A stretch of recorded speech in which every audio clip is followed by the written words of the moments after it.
mercy, grace. I pray for my sister that she would know she's not alone. She's not alone. We pray in the name of Jesus, God. The name that can break every chain.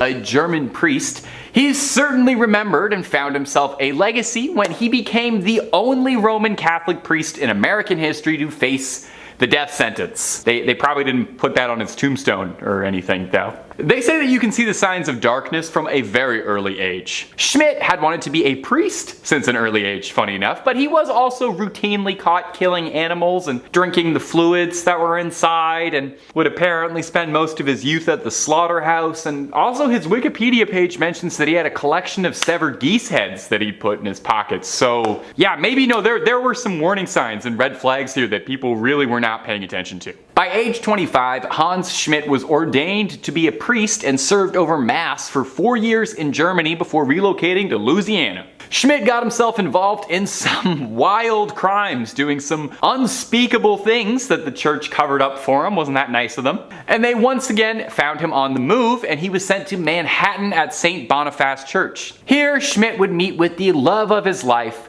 Anna Muller. He became immediately obsessed with her, claiming that it was God's will he fall in love with her. Oh my God, ladies, don't you just hate it when a guy pulls the old, oh, it's God's will, it's God's will. Oh, all the time, eh? He began an affair with her, and he held a secret wedding, vowing to leave the cloth with her. When Muller became pregnant, Schmidt knew he would be outed for disobeying the oath of priesthood. So, being a reasonable thinking man of God, Schmidt's solution was to slit her throat and remove her limbs and throw it in the Hudson River, and then went to Mass the next day. Oh, no, that's actually not very priest-like at all. Schmidt was tried, convicted, and executed in Sing Sing prison, where, like I mentioned earlier, he remains the only American priest that's ever happened to. Although from what I've learned about the guy, I don't think anyone would complain too much that that happened. I don't know if this was a huge loss. And if you're looking for way more stories of creepy crawlies, ghosts, goblins, conspiracies, and basically anything freaky under the sun and above it that you can think up, hit subscribe for Top 5 Scary and don't miss a single scream. Make sure you hit that little bell, but do it at the end of this video if you wouldn't mind. Number 4, Gerald Robinson. Hey, a little hypothetical question. If you're a priest, how much Satanism are you allowed to dabble in? Probably not much, right? They probably would prefer that be like as zero as possible. Gerald Robinson was a Catholic priest, but was living a double life, practicing satanic rituals in secret with horrifying consequence. In the 1980s, Robinson was the chaplain at Mercy Hospital in Toledo, where he ministered over the terminally ill. The caretaker of the chapel there was a nun named Sister Margaret Ann Powell, a kindly old woman. Shockingly and horrifyingly, Paul was killed after being stabbed 31 times, with 9 times in a deliberate shape of an inverted cross, and a smear across her forehead symbolizing a mockery of last rites. Police suspected someone was trying to humiliate Paul in death. Father Robinson was questioned, but not charged. A clergyman took Father Robinson out of his questioning, and the case would freeze for nearly 30 years. Reports on the case would disappear, and police believed there was a conspiracy of a cover-up. It wasn't until late in 2003 when police received a letter from a woman using the name Survivor Doe, claiming that she had suffered under the hands of Father Robinson, who had been assaulting women and practicing satanic rituals up to and including human sacrifice. With these new, lofty allegations, authorities reopened the case, and upon searching Robinson's apartment, discovered a sword-shaped letter opener that fit the wound in the nun's body like a key to a lock, according to prosecutors. What a charming turn of a phrase for a horrible thing. In 2006, Robinson was charged, and hopefully, Sister Paul was able to find some peace in the afterlife after such a mortifying ordeal. Number 3, Father Daniel Petra Corgano. When you take the cloth, you get called on for all sorts of things: marriages, funeral rites, confessions, and in the extreme cases, exorcisms, where you're the last line of spiritual defense against a demonic spirit that has taken host of someone else's body. Of course, exorcisms don't always go the way that you would hope. You know, sometimes a little pea soup gets fired across the room. Sometimes the person you're exorcising accidentally dies from your neglect. You know, anything can happen, really. Father Daniel Corgano believed that a member of his flock, a nun in the convent, one Sister Marcia Corici, became the unwilling host to a demon that had moved in and paid first and last for rent inside her soul. Now, she was experiencing classical symptoms of schizophrenia, but Corgano believed it to be demonic possession. Sister Corici was bound at her ankles and wrists and given holy water to drink, which she threw up. I don't really blame her. I bet it probably tastes weird. Rather brutally, after this, Sister Corici was bound to a cross and was gagged with a wet cloth soaked in holy water, which we already know she doesn't like the taste of. From here, she was cruelly subjected to a round-the-clock exorcising over the course of 3 days. I cannot even imagine how mentally and physically taxing that was. Now, she wasn't fed during this time, nor were any of her medical needs tended to. And I don't know how much you know about like medical stuff or the human body, but you need food to live. Sister Corici would unsurprisingly pass away from complications suffered during the exorcism, leaving this earth a free soul, if for nothing else. Now, Father Corgano would undergo investigation for his involvement in Cornici's death. He insisted that he was simply following God's plan and that he was trying to cure her the way God intended, and her death was an unfortunate accident and not his intention. Well, sure, you didn't kill her, but you did tie her to a cross and not feed her for 3 days, so you definitely helped. I don't know how to tell you. In the end, though, Sister Cornici's death was officially ruled to be caused by an overdose of adrenaline injections when she was taken into the hospital. Ah, okay, well that clears it up then. Total accident. Number 2, the wild and wacky life of Pope Benedict IX. Over the years, there have been many controversial popes. In fact, I would bet you can probably find more popes wrapped in controversy than not. While it's kind of pointless to compare sins on a sort of moral scale, it's hard to argue that few popes got up to even half as much chaos and trouble as Pope Benedict IX. So notorious, he once sold the position when he got bored of it. He's just done. He sold it. It said he began his pontification when he was a young man because his family wanted it. They just wanted it. They wanted him to be pope. Benedict loved the lifestyle and behaved the way Joffrey Baratheon would, spending his money on women of the night, hosting lecherous, wild, erotic parties with all manner of man, woman, and apparently animals as well. He really was not picky. It wasn't long before there were conspiracies being drawn up to assassinate the Pope, if you can believe that. Imagine that. There were guys sitting around a table being like, hey,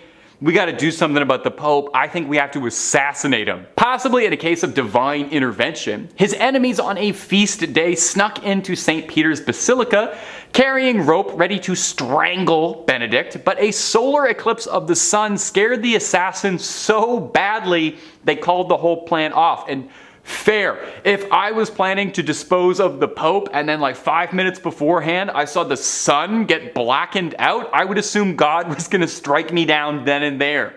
Failed coups notwithstanding, Pope Benedict's reputation did not improve much. He was attacked by an angry mob in 1045, forced to flee, and replaced by another pope, one Sylvester III. 2 months later, though, Benedict would return to reclaim the title. And then 2 months again, he decided that honestly he wasn't really vibing with this pope business anymore, what with the constant bombardment and attempts on his life, and sold it to his godfather for what amounted to nearly 30 million American dollars. Imagine buying the Pope. Imagine the highest seat you can have in the Catholic Church and you bought it. If you can believe it, like Emperor Palpatine, somehow Pope Benedict returned. They just could not get rid of this guy. King Henry III of Germany had arrested Pope Sylvester for being a false pope, and the godfather Benedict sold the throne to had given up the seat, admitting that it was wrong for him to buy being the Pope. It was wrong to buy the papacy. I could have told you that. Henry appointed a new German Pope while Benedict was in hiding, and then that Pope passed away mysteriously 8 months later after being poisoned, which many historians suspect Benedict had his little fingers in. So Benedict came back to be a Pope for a third time, and no one was putting up with this. Henry III sent troops to drag him out of the basilica, and he spent his dying years in a monastery where he is now remembered as one of the worst popes in history. But he sounds fun.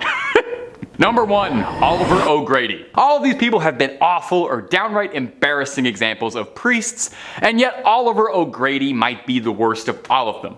YouTube content guidelines really does not like for us to be discussing the kind of crimes that he committed, but I will say this.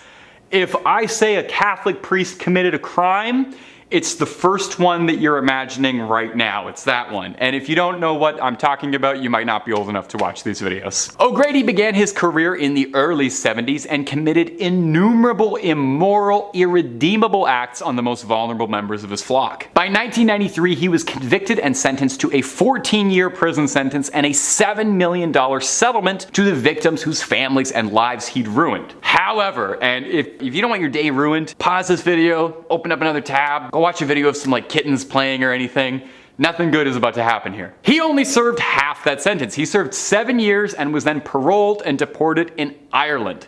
In 2005, a video deposition had O'Grady confessing to having had 25 victims. In 2006, a documentary made about Oliver O'Grady called Deliver Us from Evil focused on his crimes, but more importantly, how the Catholic Church pulled a nice big white rug over the horrific crimes he committed to protect their clergy. The documentary outlines how O'Grady preyed on his victims, how he committed his crimes, and how the church was very well aware of everything he was doing and swept it under the rug. In 2019, O'Grady was arrested again. Oh, I can't believe it. He seemed like such a good guy. This time for owning deeply illegal lewd content. O'Grady would find himself in jail again in 2020, sentenced to 22 months, which seems kind of like a slap on the wrist given the history, but what do I know? Generally, I think if they make documentaries about the crimes that you've committed, that should impact the sentence slightly. But again, I'm not a lawyer.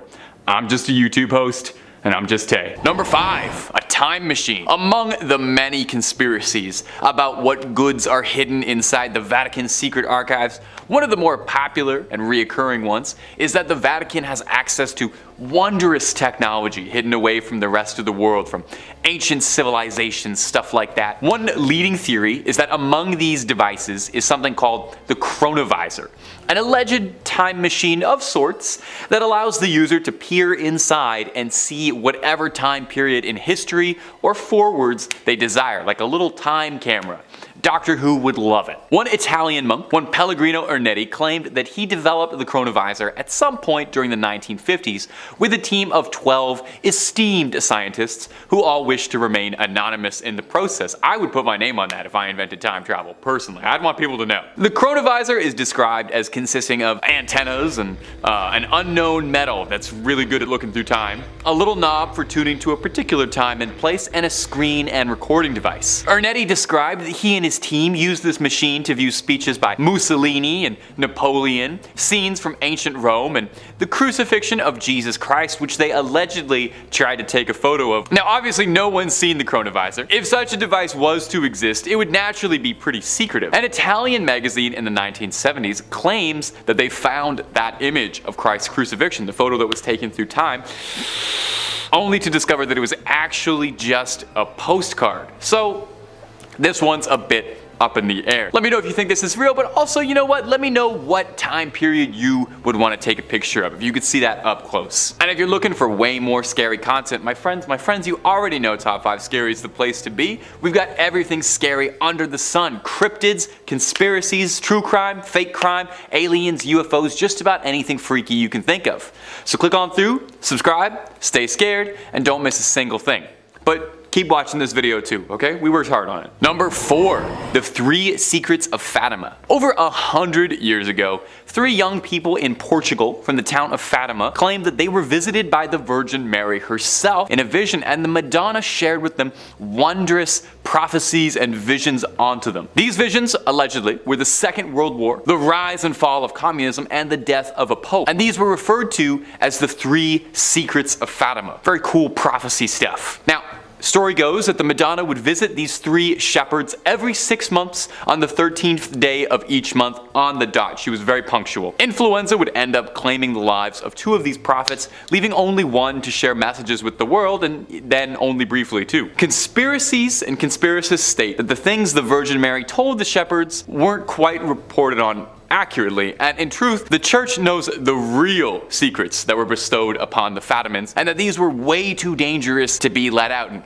had to be suppressed and controlled for fear of civil unrest, possibly pertaining to things that could damage the church's good reputation or change the nature of society as a whole. Maybe the answer as to whether or not that dress was white and black or gold and blue the whole time. An alternate conspiracy is that there were more secrets that the church knows about but refuses to share. Maybe 4 secrets of Fatima. That makes sense. They're called the secrets of Fatima, not the tell everybody's of Fatima. You want my theory? My conspiracy? Virgin Mary told those shepherds of Fatima the recipe for KFC and Coke, and the Vatican realized quickly that information is just too sensitive. That's gotta stay under wraps. Number 3, proof of aliens. Well, we already talked a little bit about some of the incredible technology that could be inside this archive. And it's thought that the Vatican has all sorts of incredible information hidden away in its vaults that humanity, we're just not ready to know about. We're not grown up enough. One of the other leading ones is that theorists speculate that inside those secret archives is indisputable hard evidence of extraterrestrial life, that they're harboring alien skulls and remnants of amazing technology, I guess on borrow from Area 51's collection it's traveling. So the story goes that in the late 1960s, during renovations of the Vatican's archives, excavators uncovered alien skulls beneath the Vatican archives, and somewhere the predator is so upset that he lost those. Is it possible that they worried that if proof of extraterrestrial life got out into the wild, it would discredit belief out there? It wouldn't be the first time. Galileo was famously locked up for his wild beliefs about the celestial bodies that would turn out to be fairly true. So would aliens be any different, really a different story? A Russian engineer named Genrikh Marvikich Ludwig was an esteemed scholar who in the 1920s was invited to the secret archives to study, a very prestigious position offered to less than 1,000 scholars a year. According to him, while there, he uncovered documentations that discussed the influence of aliens on civilizations like the Egyptians, the Mayans, the Mesopotamians. Ludwig found records of use of atomic weaponry predating the Manhattan Project, suggesting that this hyper-advanced technology had been in use for years, and humanity's leaps and progress were all reverse engineered from our visitors. Maybe the pyramids really were aliens. Would certainly be something if that ever came out. I hope in our lifetime, I hope we get to see some aliens, and I hope we get to see an alien elected pope someday. Personally. Number 2, proof Jesus never existed. Or did. Now, among the things that you would think the Vatican would really want to keep hidden and on the DL would be proof that the Lord and Savior did not exist. This is another popular conspiracy theory emanating about the Vatican, that one of the things they're trying to cover up is some alleged document that insists Jesus as we know him wasn't quite real or wasn't as reported accurately. That would make sense. If I was the Pope, that would be the number one thing I would want to keep under wraps, right?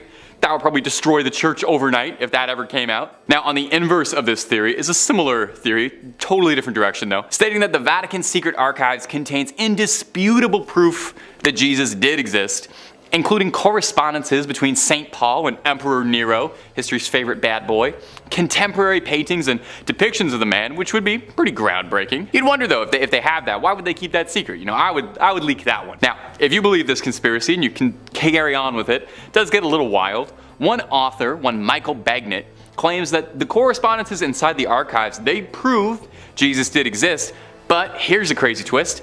He didn't die on the cross, as we all know, but rather there was a very complicated scheme with Pontius Pilate to secretly fake Jesus' death to appease the citizens of Rome.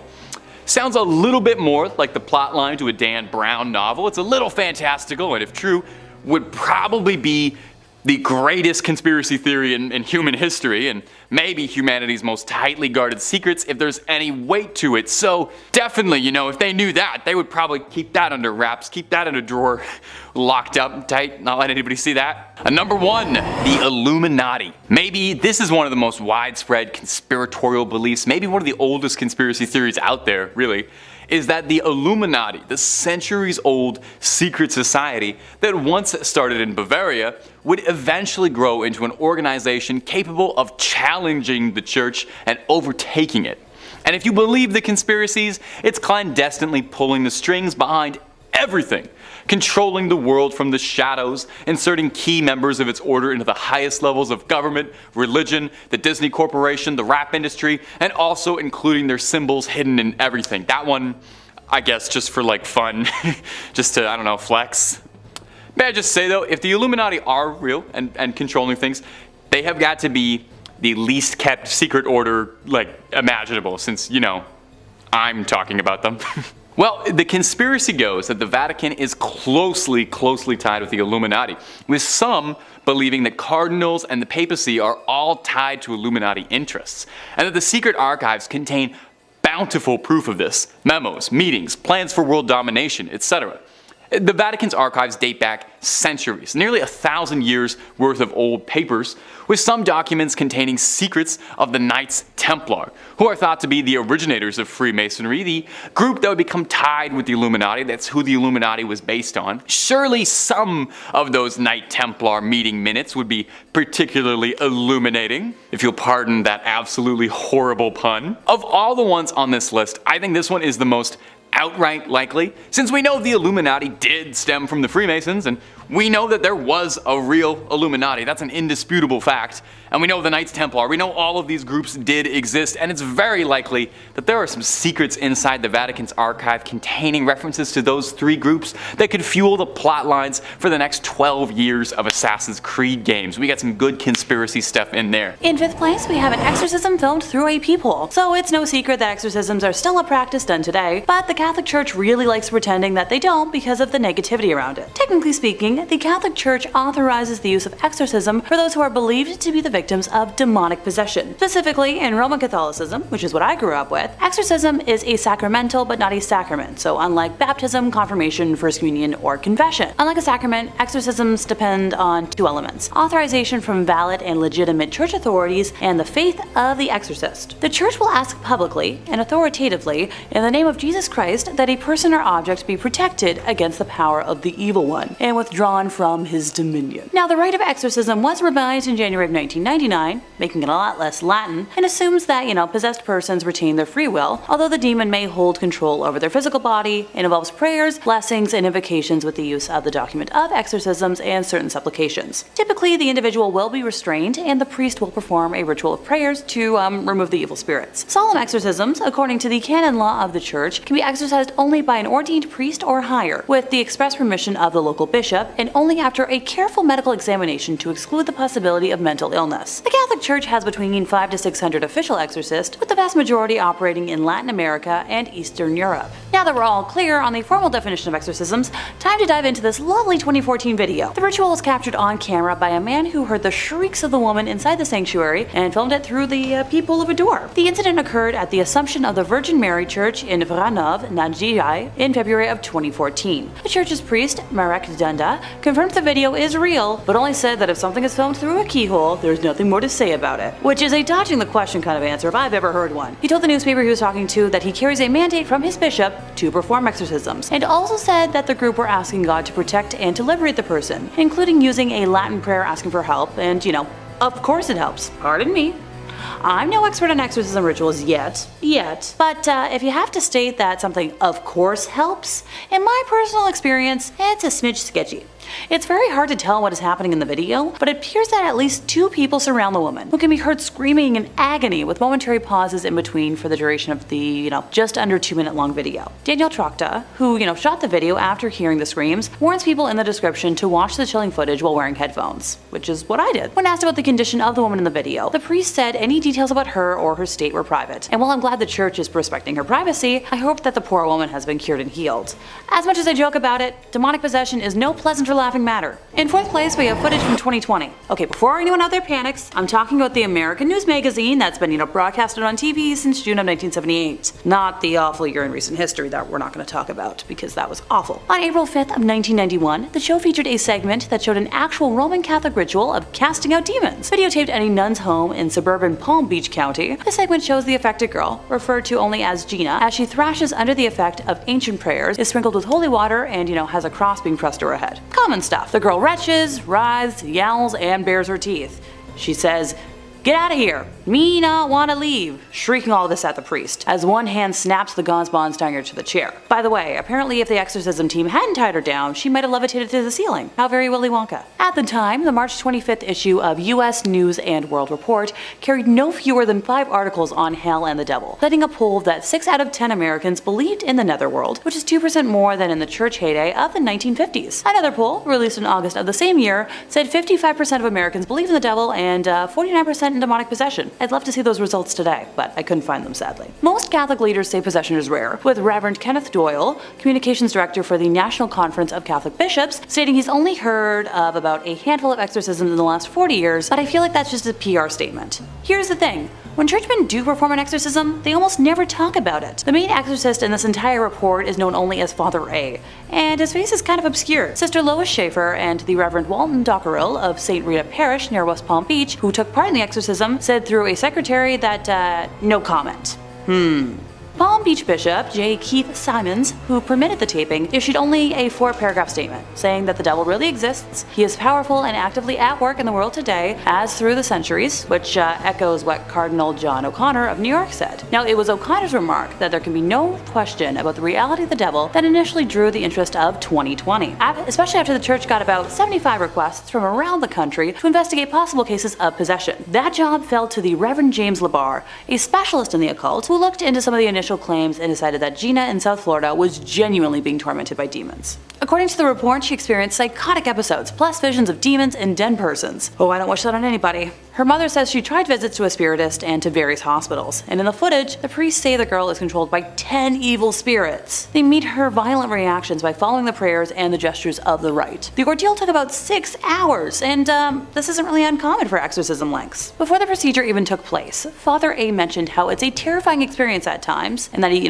could die tomorrow, or be attacked and taken over. Evil spirits like to take their time leaving a body, and not without a fight, and that leaves all of the parties involved extremely drained and exhausted, and vulnerable. Also quoted is Dr. Warren Schlonger of Miami Children's Hospital, where Gina was treated before and after the exorcism, and he did note that her condition improved afterwards. Father A, though, is still troubled. He believes the devil is disturbing his sleep, attempting to weaken and destroy him. He counts that as the price he must pay as a church point man against demons. Now, I know, someone's about to ask, but Alexa, didn't you say you'd be talking about hidden footage? The church tried taking this footage down from the internet because they didn't want it to be public anymore, but thankfully they haven't succeeded. In 3rd place, we have the director of The Exorcist. Now, unlike the last 2 mentions, this footage is missing and locked up, never to be seen. The director of The Exorcist has mentioned in interviews that he's allowed to film a real exorcism at the Vatican, of all places. William Friedkin said he was taken aback at how close the ceremony was to the exorcism depicted in his 1973 film. He said that he doesn't think he will ever be the same after seeing this astonishing thing. Now, he says he intended to shoot The Exorcist as a horror film, but the more he learned it, the more it became a supernatural tale instead. So while the book this was all based on a 1949 case of an American teenager called Roland, Friedkin said the Catholic Archdiocese of Washington, D.C. asked him to change the gender so as to, not draw attention to the young man. But in reality, the director said that it was a young man of 14 and not a gal who was allegedly possessed. Now, the Vatican did not immediately respond to a request for comment, and still has not as of this day. The church asking someone to hide something and then not commenting on it. I'd say I'm shocked, but I made a promise to myself to never lie on here, and I'm not about to start doing that today. Friedkin said he believed the boy was genuinely possessed, convinced that there was no other explanation. He read the diaries of not only the priest involved in the exorcism, but the doctors, the nurses, and the patients at Alexian Brothers Hospital in St. Louis, where this original case was carried out. He's also stated that he's not Catholic, doesn't go to church, or belong to a church or a synagogue. Make of that what you will. In 2nd place, we have the Exorcism of a Satanic Queen. This tale in particular comes from Dr. Richard Gallagher, who is an Ivy League educated, board-certified psychiatrist, and who performed a mental health evaluation on our sad woman to make sure it wasn't, an instance of something that could be helped with modern medicine first and foremost. He described her as a middle-aged woman who wore flowing dark clothes and black eyeshadow, and while she was charming and engaging, she was also part of a satanic cult. This is where I swear I'm not part of a satanic cult, even though that visually fits my aesthetic. She called herself the queen of the cult, but Gallagher would refer to her as Julia, the pseudonym he gave her. The woman had approached her local priest and was convinced she was being attacked by a demon. The priest referred her to an exorcist who reached out to Gallagher for, a mental health evaluation. It was one of the first cases he took, and apparently it changed him. So he helped assemble an exorcism team that met Julia in the chapel of a house. He was adamant that objects would fly off shelves around her, and she somehow knew personal details about him, such as how his mother had died of ovarian cancer, and that the two cats in his house went berserk fighting each other the night before one of her sessions. She even found a way to reach him even when she wasn't with him. One night he was talking on the phone with Julia's priest when he says both men heard one of the demonic voices that came from Julia during her trances, even though she was nowhere near a phone and thousands of miles away. He and a team of exorcists paid her many visits, but eventually she called a halt to the sessions. She was too ambivalent and relished some of the abilities she displayed during her trances. About a year after she dropped out, Gallagher says that he heard Julia's voice on the phone again. This time though, she had called to tell him that she was passing of cancer, and he offered to try and help her with a team of priests while she was still physically able, but her response was vague, and sadly she passed before he was able to help further. Now, while Gallagher has taped all footage of his work, he has been forbidden by the church to release any of it. Ergo, sorry folks, I got nothing. In first place, we have Ed and Lorraine Warren exorcism footage. Me talking about Ed and Lorraine Warren? I know, a shocker. While the video is blurred on YouTube to protect the identity of the poor girl, I personally think it's up there as one of the most frightening things I've ever seen. At an hour and 20 minutes long, it depicts a Catholic bishop in Connecticut attempting to converse with a demonic entity that has possessed the body of an innocent young woman while her family restrains her. Ed and Lorraine were the ones to alert the church to the possession after meeting her during an audience chat session that was held at the conclusion of one of their public presentations. During portions of the exorcism, when prayer is done, you can hear the demon acting wildly, and it originally refuses to give its name, both of which are quite common in cases of demonic possession. Eventually we learn that there are 4 demons possessing our victim, with one of them identifying themselves as Robert, a name associated with the son of Satan. I'll let a snippet roll now, allowing you to hear the woman for yourself. This footage was unreleased until after the passing of Ed and Lorraine, and it's believed that they were told by the Catholic Church to specifically keep it under wraps, but their son-in-law doesn't have the same fear or respect for the church, depending on one's opinion. Number 5. A close personal working relationship with Benito Mussolini. The Vatican isn't just the seat of the Catholic Church. It's also the smallest country in the world. Did you know that? Despite existing inside of Italy, the Vatican isn't part of Italy, but rather its own country, a little sovereign state. About 1,000 people live there total. But it hasn't always been that way though. It wasn't founded as its own separate city. And the reason it became that way is a little darker than I'm sure the church would like to admit to: a treaty with infamous fascist leader Benito Mussolini. In 1922, Mussolini and the National Fascist Party came to power, crushing democracy and putting up a pretty hostile dictatorship in its place. In 1929, Mussolini and the church came together to meet and sign a treaty, granting the church the status as a private enclave, a sovereign state inside of Italy. The deal was, Mussolini wouldn't bother the Vatican, and they wouldn't bother him. Mussolini even paid out a massive settlement, which the church invested and is believed to have been valued at $780 million, alongside the church getting tax exemption status and priests getting a healthy salary from the Italian government. All of those benefits you can thank fascist leader Benito Mussolini for. Perhaps most illuminating, however, was a clause that protected the Vatican's dignity, so to speak, meaning as part of their laws as a sovereign state, they were allowed to arrest and try anyone who criticized the people and the church. In exchange for signing this treaty, the Catholic Church publicly supported the fascist dictatorship and was recognized as Italy's official government. The Vatican's own newspaper printed shortly after the deal went down, "Italy has been given back to God and God to Italy." And they had the support of someone who was involved in hundreds of thousands of deaths to thank. Isn't that fun? And if you're looking for way more church conspiracies, old secrets, relics, all kinds of things, ghouls, goblins, aliens galore, Top 5 Scary has all of that and then some. Really, we'll do just about anything on this channel. I'm talking about the church right now. So hit subscribe, make sure you ring that little bell as well so you don't miss a single scream, but you do that at the end of this video, okay? Because I got 4 more church scandals coming up for you right now. Number 4, the banquet of chestnuts. Believe it or not, this might shock you, more than a few popes have been less than pious. You know, we'll go deeper later in the list, but several popes would be on the naughty list. Among them, Alexander VI, who you might know better as Rodrigo Borgia. Rodrigo was said to have some pretty bizarre hobbies, even by papal standards. He apparently loved to watch horses mate. That was apparently one of his favorite ways to spend an afternoon. Once or twice, sure, you know, we all get curious, Rodrigo, but frequently, I don't know, man. I don't know. Maybe you have to be there. Anyway, that's not even the most controversial thing the Borgias were involved in. Seriously, look up the Borgias after this video, there was a lot. One of the most infamous things Rodrigo got involved in was called the Banquet of Chestnuts, sometimes referred to a little more colloquially as the Joust of... I don't really think I can say this and stay in the family-friendly guidelines. The Joust of Women of the Night, if you know what I mean. Are you following? It's a word that they say in Game of Thrones a lot.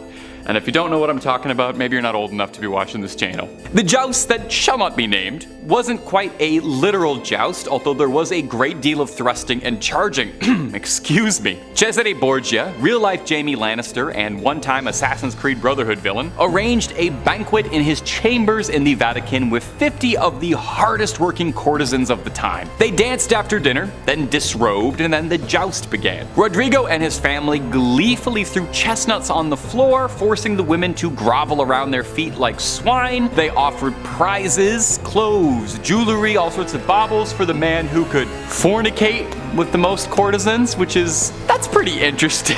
That's a pretty interesting event for the Pope to preside over. Think about the next time you're at an official church event in your community, like a bake sale or something. Just think about the other events the head of the Catholic Church and the voice that speaks to God was holding and participating in. Number 3, killing Joan of Arc over pants. Joan of Arc is a very familiar name to Catholics and, well, just about everybody. She's a pretty famous historical figure. You probably know her famously as a saint. You might recognize her as a force for feminism. I think she was in one of the Bill and Ted movies. Well, her status as a saint came a long time after some trouble she was embroiled in with the church, who at one time saw her as an enemy to their very ideals, going so far as to consider her their #1 enemy.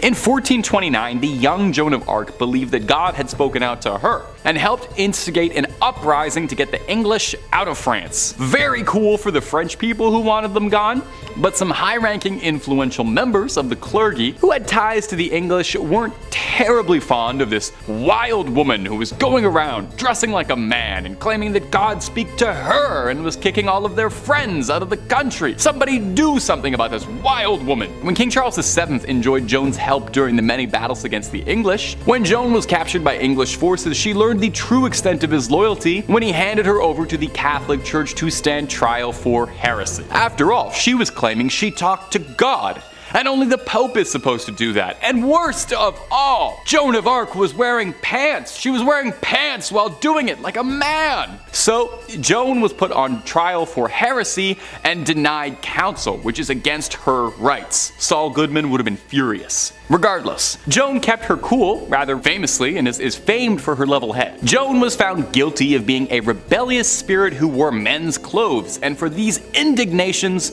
was burned alive at the stake in front of a cheering crowd. In 1456, some 25 years after her horrific death, King Charles VII felt kind of bad about that whole ordeal, ordered an investigation, and made her a martyr. It wasn't until 1920 that she was officially canonized as a saint. Think of it like a heavenly apology. I'm sure the water's fine, I'm sure the air is cool, no bad blood between Joan and the Catholic Church. I bet she's having a great time. I'm sure she appreciated it. Number 2, buying redemption. Can man find redemption? Can the weight of our sins be undone? Can a person truly change his course? Can an evil man become good? These lofty questions have dominated the hearts of man for years, inspiring countless great works of art and philosophical conundrum. At religion's heart is the concept of salvation and redemption, so it might strike you as more than a little bit bizarre that at one point in time, the Catholic Church was selling absolution for a price tag. Now, before we get into that, we need to talk quickly about an indulgence.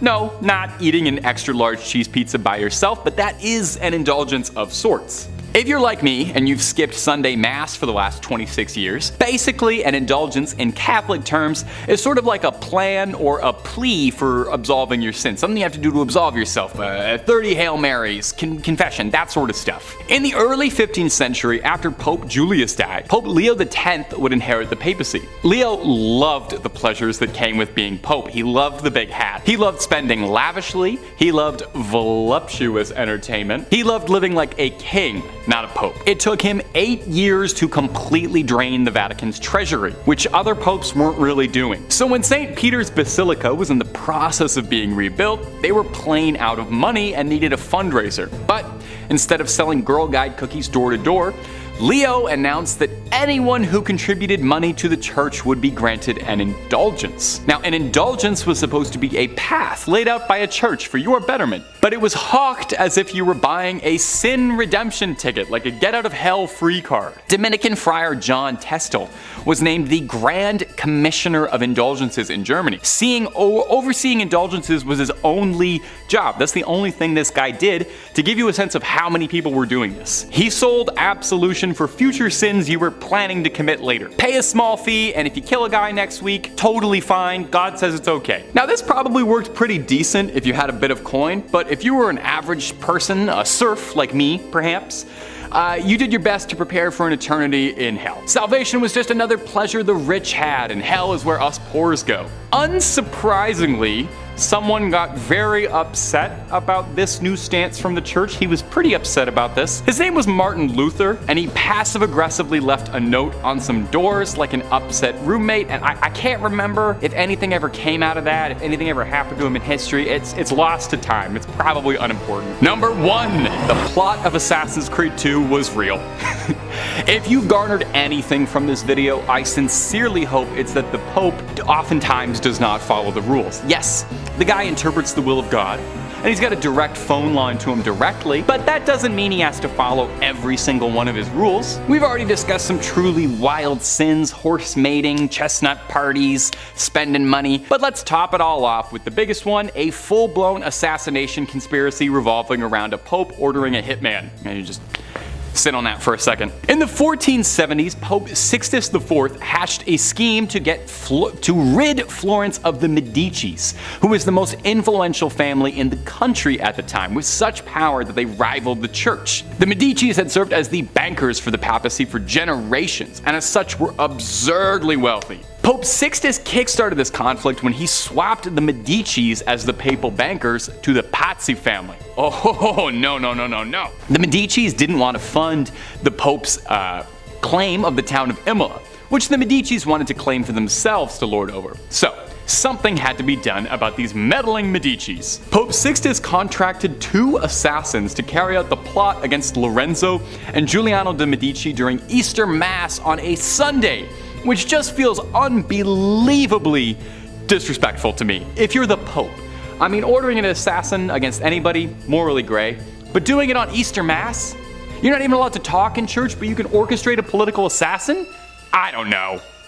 Now, if you're sitting listening to this and you're kind of wondering why some of this sounds vaguely familiar and you don't know why you recognize these names, it's because you might recognize this plotline in between jumping into bales of hay as being a major force in Assassin's Creed 2, where protagonist Ezio Auditore da Firenze ends up helping out Lorenzo Medici a great deal. Yes! The games were really inspired by true history, save for a few extendo blades and boss fights against the Pope. Rodrigo Borgia, as far as we know, never got into a fistfight with any assassins and wasn't killed by Cesare, but I digress. If you remember from Assassin's Creed 2, Giuliano was fatally slain, but Lorenzo survived and rallied support of Florence in a war against the church. Ezio picked off conspirators, and then sailed to Naples to meet King Ferdinand to discuss a peaceful solution to the bubbling war. So in the end, the plot failed drastically because all it really did was make people think that Lorenzo Medici was the coolest guy around and brought intense shame to Pope Sixtus, and it inspired one of the best games Ubisoft ever made. Number 5. St. Mary the Virgin Church. Clop Hill, England. I gotta say, that sounds like it's a fake place, like where Sir Topham Hatt lives. Well, not only is it real, but it's home to a bone-chilling haunted church, St. Mary the Virgin Church. Now, St. Mary was built in 1350 outside the main settlement of totally real place Clophill. Traditionally, churches are built facing the east. I didn't know that. It's so it can align with the sun rising, which in Christianity is associated with heaven and the Messiah. Churches have their altars facing east, so you pray in that holy direction. Well, St. Mary's just had to be a little different, and this church is facing the west, facing away from God. And it's why some people believe the church is hosted to evil spirits, as facing west means they've shunned God and opened their doors to the devil. Paranormal investigators have strongly suspected the church as being host to satanic rituals. As the church fell into disuse, it became a popular spot for vandals, and if you believe the legends, black magic. In 1963, a local couple saw two people wandering around holding a human skull, which definitely I think would cause you to look twice. The people told the couple that they had found the skull in St. Mary's, where it had been jammed into a wall. When the couple went to investigate, they found on the floor a breastbone, pelvis, and leg bones, all laid out in a pattern used for black mass. Pretty spooky. Scattered cockerel feathers and tracings of two crosses filled in red were found inside the church as well. And as if that wasn't slightly unnerving enough, they also found that 6 graves of women in particular had been tampered with as well. All signs seem to be pointing towards some dark rituals happening at St. Mary's Church. Common sightings at the St. Mary's Church range from smaller scale things like strange screeching during the night or hearing the bell going off despite being long abandoned, and the more threatening reports seeing tall, dark figures wandering the ruins of the church, perhaps getting themselves ready for another ritual, or perhaps they've been contacted by a ritual and are arriving. Only thing I know is I won't be checking out the midnight mass there anytime soon. And if you're interested in way more scary stories of all manners, cryptids, conspiracies, churches, hauntings, aliens, we've got a little bit of everything at Top 5 Scary. So click on through, find something to get cozy with, and subscribe, and make sure you hit that bell so you catch all of our videos as they drop. But do all that stuff at the end of this one, okay? Because we got way more haunted churches for you coming right up. Number 4. Our next entry on the list today is going to be the Aquia Episcopal Church. And if you haven't said that, try saying that 10 times fast. I dare you. Located in picturesque Stafford, Virginia. The church has 200 years of history to it, which means it's also got approximately 200 years worth of ghost stories to study. When the church was first built way back when in the 18th century, it was stained by an unfortunate tragedy. You see, the surrounding areas were exhausted by war and the lack of resources, food, and money, and as such, brigands would take to the dark country roads to attack innocents during the night for whatever they had on them. Well, one young woman was hiding from a gang of highwaymen and marauders and sought out the church as a safe haven. Unfortunately, the bandits eventually caught up with her and she met an untimely end. Now, these men were never caught for their crime, and her body was not found for hundreds of years, left there to rot and decompose. And many believe that because of this, her spirit is tied to the church. And there have been several reports of hauntings ever since the discovery of those accursed bones. Visitors mention hearing footsteps frantically scattered around at night. These footsteps break into a run, but if you go searching, you'll never be able to find anyone attached to them. Voices can be heard in the room where she was attacked, some saying it sounds like a call for help or a painful scream of a struggle. Some go so far as to say they saw a transparent apparition of the woman in the church's windows or on the balcony. One story comes to us from a custodian who worked the graveyard shift there in the 1990s, claiming that he saw a ghostly woman's face floating above the graces, and says that he saw her smiling at him through the balcony windows before she vanished. One last one on this church. In the 1990s, to celebrate the bicentennial anniversary, the church sent out an invitation to a group of Civil War reenactors to fight a mock battle on its ground. During the night, one of the reenactors was complaining that there was a red and orange light that was flickering the entire night during the church that prevented him from sleeping. The man explained this to the father of the church, and the father explained back that there was no electricity in the vestry, and that the light must have been the spirit confused by why the Civil War had started up again. Imagine, you're a ghost, you're already out of time, and then you look outside and you see guys from your time? My little ghostly sense of the world would be so thrown off. I would have to buy a new ghost calendar. Number 3. Monaster Nagayal the Duff, or Abbey of the Black Hag if you don't got all that time. Wow, you see that? You see what that church is called in that little chyron below me right now? I'm just supposed to pronounce that with like my lips? Okay, it's also called the Abbey of the Black Hag, and that's what we're going with. We're not calling it that other thing. I'm not doing that. Black Abbey of the Hag, only name this church has ever gone by, and it was built in 1298. And it was one of the well-known medieval convents in Old Ireland. The remains of the abbey still stand today in a secluded valley, making it already mysterious and supernatural place just that much more supernatural and overgrown and spooky. I mean, the place is called the Abbey of the Black Hag. You don't name a place that unless it's extremely haunted or if there's like a cool boss fight or something there. Sounds like it's straight out of Dishonored. It's believed that the last abbess, horrible word by the way, in charge of the abbey practiced witchcraft, and in the scary way, okay? She brought death, misfortune to the surrounding areas. Pope Martin V condemned the abbey, not being down for witches at all. The accused witch left to live out in the damp, deserted abbey by herself, which she probably loved because it sounds scary. Over time, her skin blackened, her hair furled, and her soul twisted, leading to the place being renamed the Abbey of the Black Hag. And if you can believe it, there's actually more to this one. The Count and Countess of Desmond once called the abbey home when attempting to flee their attackers, where the Countess was fatally struck by an arrow and buried by her husband. But it wouldn't be the end of the Countess, because sightings of a ghostly figure around the ruins of the abbey were common, meaning someone eventually went to dig up that grave, finding worn out finger bones, meaning she was still alive when she was buried. It's said now that a woman's panicked shrieking can be heard in the early hours around the abbey. Number 2. The Borley Rectory. The Borley Rectory is an old London estate that has the unique distinction of being considered the most haunted building in the United Kingdom. No big deal, or anything. Almost immediately after its construction, stories of hauntings started to creep out. One of the first local legends says that in the 12th century, a priest and a nun had a naughty little affair, and when they were discovered, the nun was bricked up and left to rot in the nearby church. Since then, they say that her spirit roams the rectory. In 1900, 4 daughters of the then estate owner all said that they saw a nun wandering around the estate late at night. They tried to talk to her, but got no response back, just a scary ghost stare. The family claimed they'd see this nun around the property, and on one occasion they thought they saw the spectral apparition of a horse-drawn carriage with a headless rider. Some real Sleepy Hollow stuff. From there on, there was all these reports of bizarre sounds or strange shadows creeping out the corner of your eye. In 1927, the estate changed hands, as the original family owning the estate had all passed on, and a new family, the Smiths, had moved in. Shortly after, they discovered a human skull in the cupboard in a brown bag. Which is not a great housewarming gift, to be honest. They reported poltergeist behavior, unexplained footsteps, lights flicking around them, and the same sightings of headless specters. Now, they only lasted 2 years, not being down for any of the hauntings or skulls in cupboards, any of that business. And the next family, the Foysters, didn't have much better luck. They had objects flying around their home, and on one occasion claimed their daughter was attacked by something truly horrible. They moved out as well. And the last owner of the rectory would be Captain Gregson, who accidentally lit the estate ablaze while unpacking, although insurance claims they think the fire was started intentionally, perhaps in a desperate attempt to cast away whatever evil has been trapped in the Borley Rectory for so long, or perhaps he unintentionally unleashed it out into the world.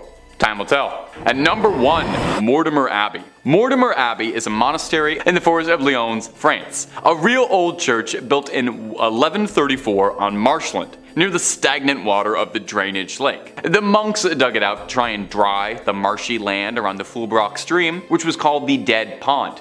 In French, Meltmal, which is where the name comes from. You can kind of hear it there. Mortimer, you know. Perhaps it's this history of being built on a dead pond is why Mortimer Abbey was doomed to be haunted. Now, the abbey flourished for centuries, but over time started to become claimed by the passage of time, and it fell into decline and disrepair. In the 17th century, there was an attempt to try and rebuild the abbey and recapture its former old glory, but the decline was already pretty present and had set in by that point, and by the time of the French Revolution, only 5 monks still remained in the abbey. Eventually, the abbey would collapse entirely and go private, and in 1863, the abbey would find itself in the hands of a rich Parisian family, the Delarue.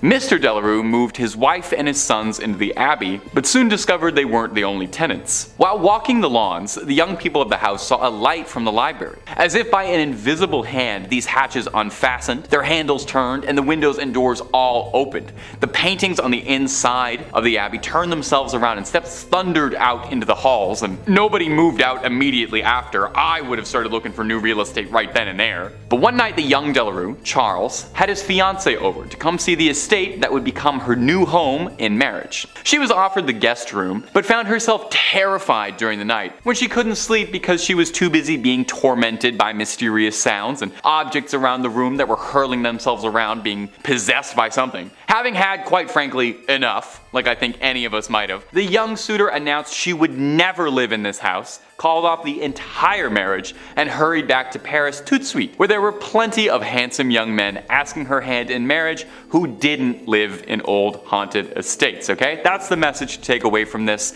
Get the love you deserve, and the love you deserve is not in a haunted house. In fifth, we have the Most Holy Trinity Church in New York, built sometime between 1882 and 1885 on land that previously served as a graveyard until 1853.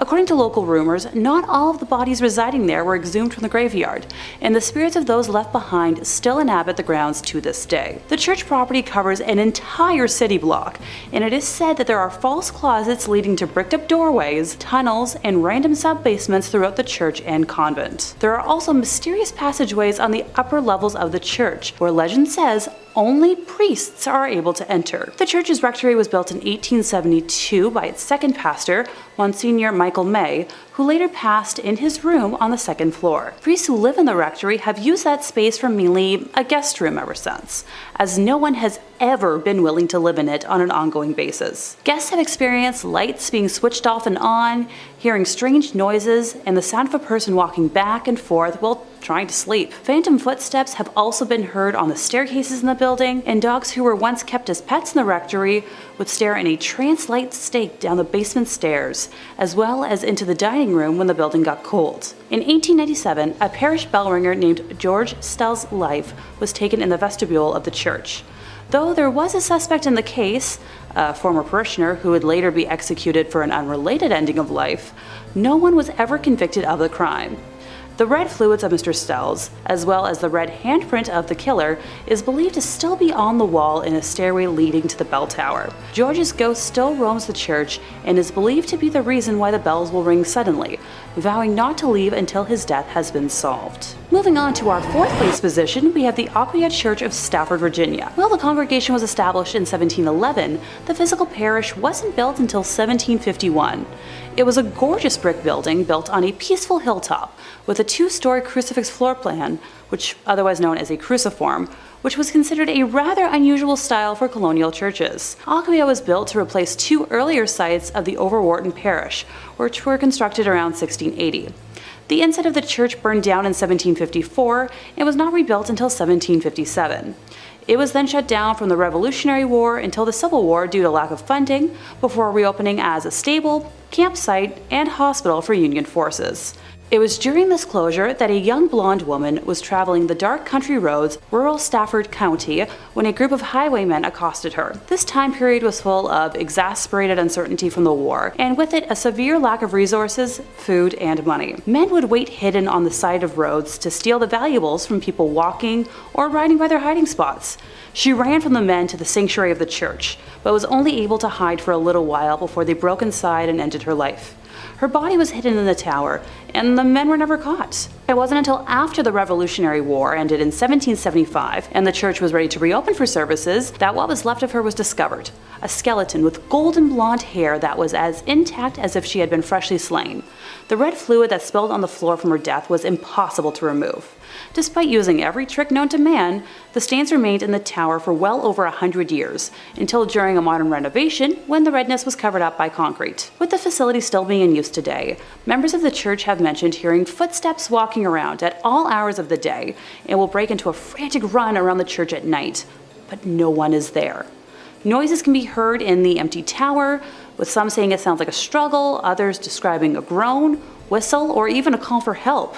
Many have also mentioned seeing a transparent woman in the church's windows, on the balcony, or even in the graveyard, dubbing her Blonde Beth after the hair of the skeleton. In the 1900s, brave people would try to stay overnight at the church, but were chased away by what they described as an unfriendly presence. A custodian working in the graveyard saw a ghostly woman's face floating above the graves, while another man saw a woman smiling at him through the balcony windows before she vanished. In the middle of this creepy sandwich, in third place, we're taking a closer look at St. Mary the Virgin, located on the outskirts of Clophill, England. Originally built facing the west sometime around the year 1350, it's believed to have been erected on top of a leper hospital run by monks. I'd like to take a moment to note that it was built in the quote-unquote wrong direction, with churches traditionally facing east, the direction from which the sun rises, which is associated with the location of heaven and the return of the Messiah in Christian religion. Altars inside of these holy buildings would face in the eastbound direction for prayers. Some have claimed that because St. Mary the Virgin faces away from God, it thus opens its doors to hell, and ergo responsible for the tale I'm about to tell. The building was abandoned in 1848 when the rector at the time made the decision to have a new church built, instead of expanding the previous one, which was much needed due to the rapidly growing congregation.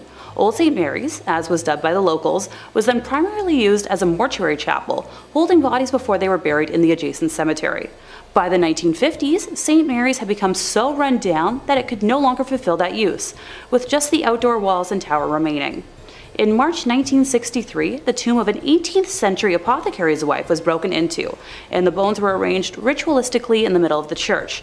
And once again on Midsummer's Eve of 1969, multiple women's graves were broken into, with bones being removed and rearranged once more. While the specific individuals involved in these acts were never identified, the arrangements found resembled those used in black mass rituals performed by satanic groups at the time.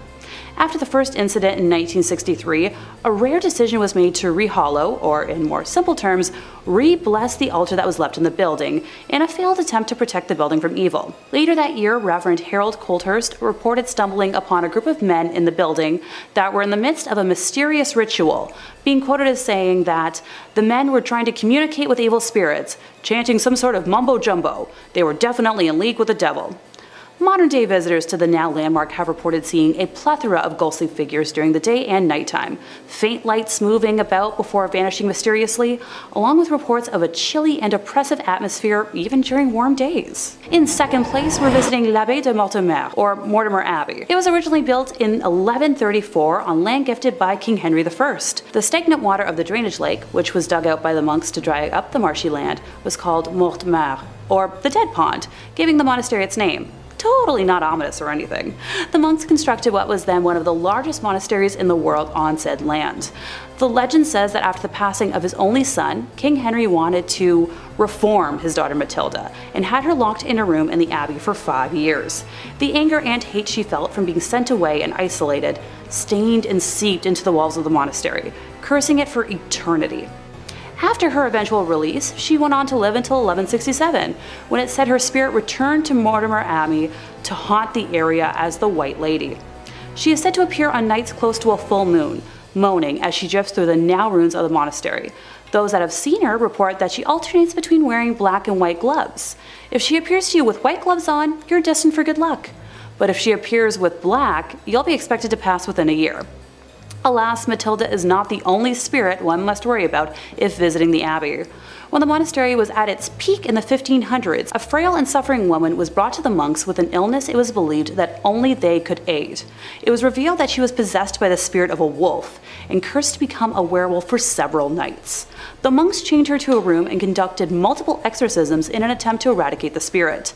The monks were able to exorcise the evil wolf spirit or demonic force out of the woman, but it then attached itself to the grounds and walls of the monastery. Several hundred years later, in 1884, a man named Roger Saboureau was hunting in the woods nearby when he was attacked by a large werewolf. He shot it multiple times, killing the creature, but when he returned home at dawn, he found the body of his wife bearing wounds matching those he had given the wolf.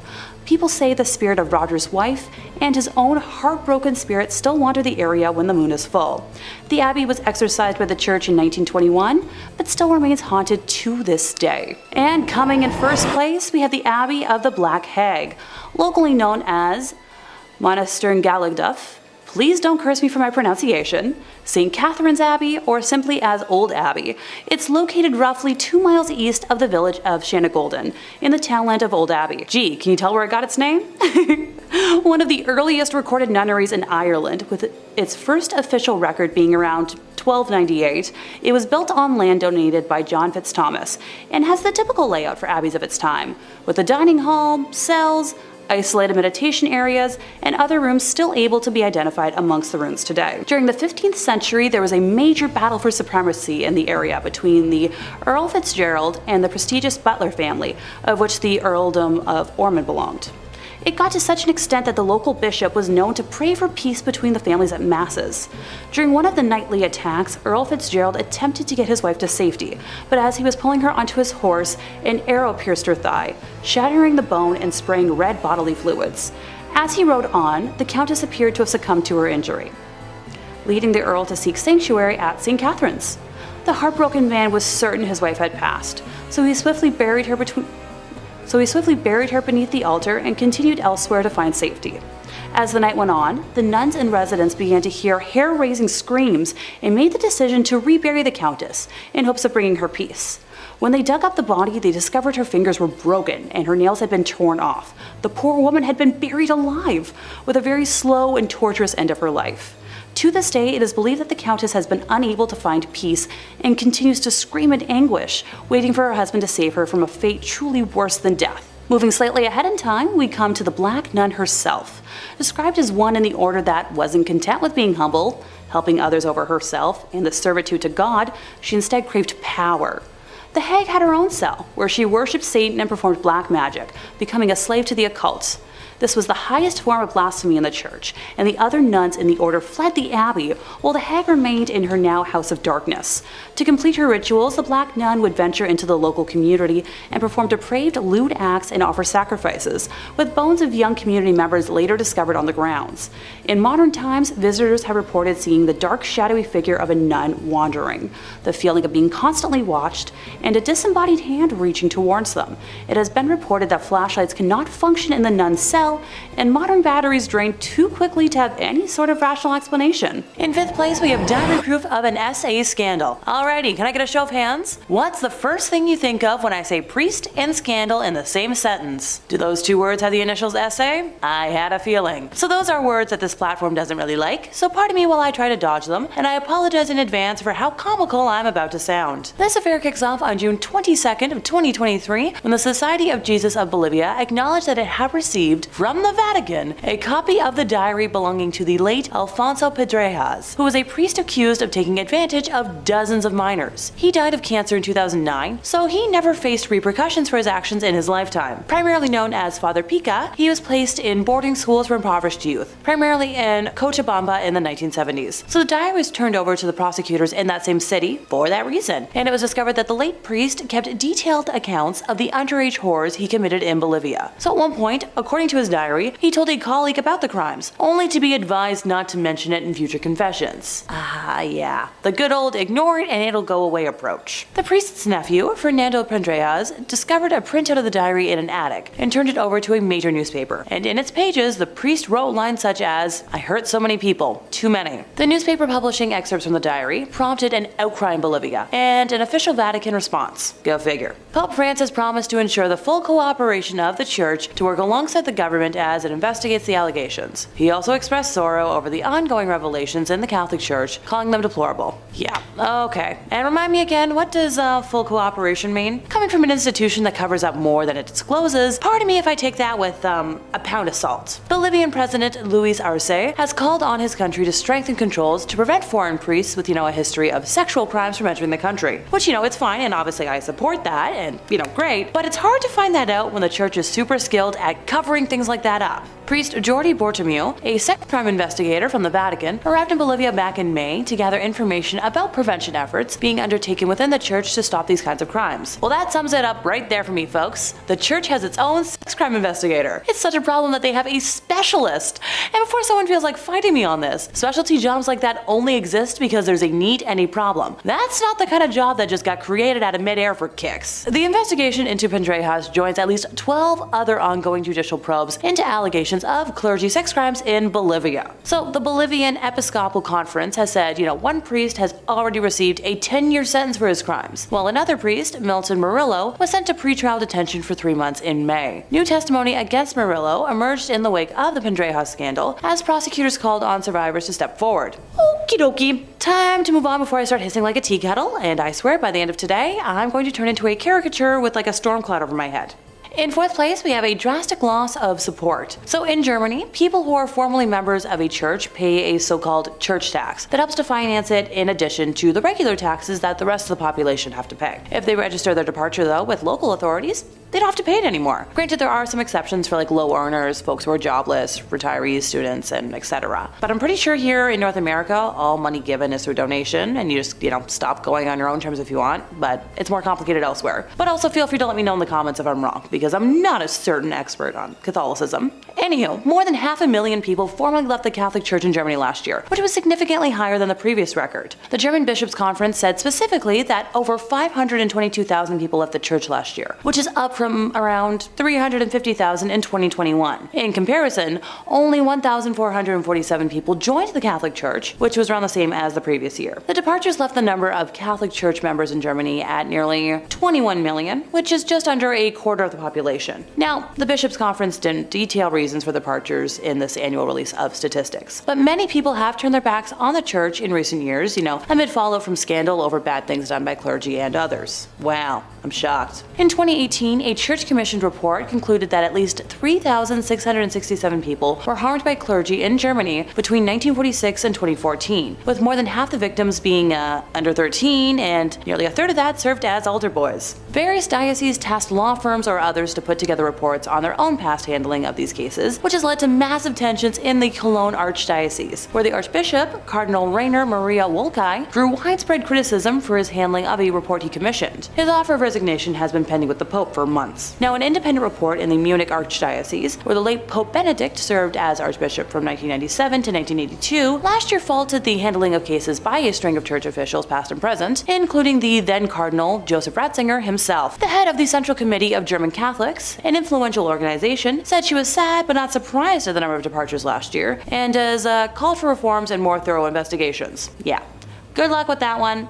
I ain't holding my breath. In third place, we have the Vatican Bank, so formerly known as the Institute for the Works of Religion, the Institute, or the IOR for short. It was founded in June of 1942 by papal decree of Pope Pius XII. So anyone want to guess when they presented their first public operations report? Come on, give it a try. Nope, not anywhere in the 1900s. 2013. Yep, that's what I said. 70 years later, they produced their first annual report. The thing that's supposed to be held every year. Previous to all this, all internal ledgers were destroyed every 10 years in accordance with their policy. So the IOR's role is to safeguard and administer property intended for works of religion or charity. And the bank accepts deposits only from top church officials and entities, and is run by a president, but overseen by 5 cardinals who report directly to the Vatican and the Vatican Secretary of State. So they only report to themselves. For reference, all banks that operate here in Canada have to report to the Minister of Finance. Just saying. Former bank president Ettore Tedeschi and the Vatican Bank have been investigated on 2 separate occasions for money laundering. In March of 2012, JP Morgan Chase closed a Vatican account in Milan after the IOR was unable to respond to questionable money transfers. In 2010, Italian authorities seized $30 million from a Vatican account at Italy's Credito Artigiano Spa, following allegations that the IOR violated anti-money laundering laws. Now, everybody denied wrongdoing, and no charges were ever filed. The money was released after the IOR promised to pass measures to come into full compliance with international standards on money laundering and terrorism financing. In September 2019, German Cardinal Reinhard Marx, who was in charge of the Vatican's Economic Council, confirmed that Pope Francis had instructed him to reduce costs in an effort to eliminate a deficit that is estimated to be around 70 million euros. Don't get excited though, that's not a concrete number from them because,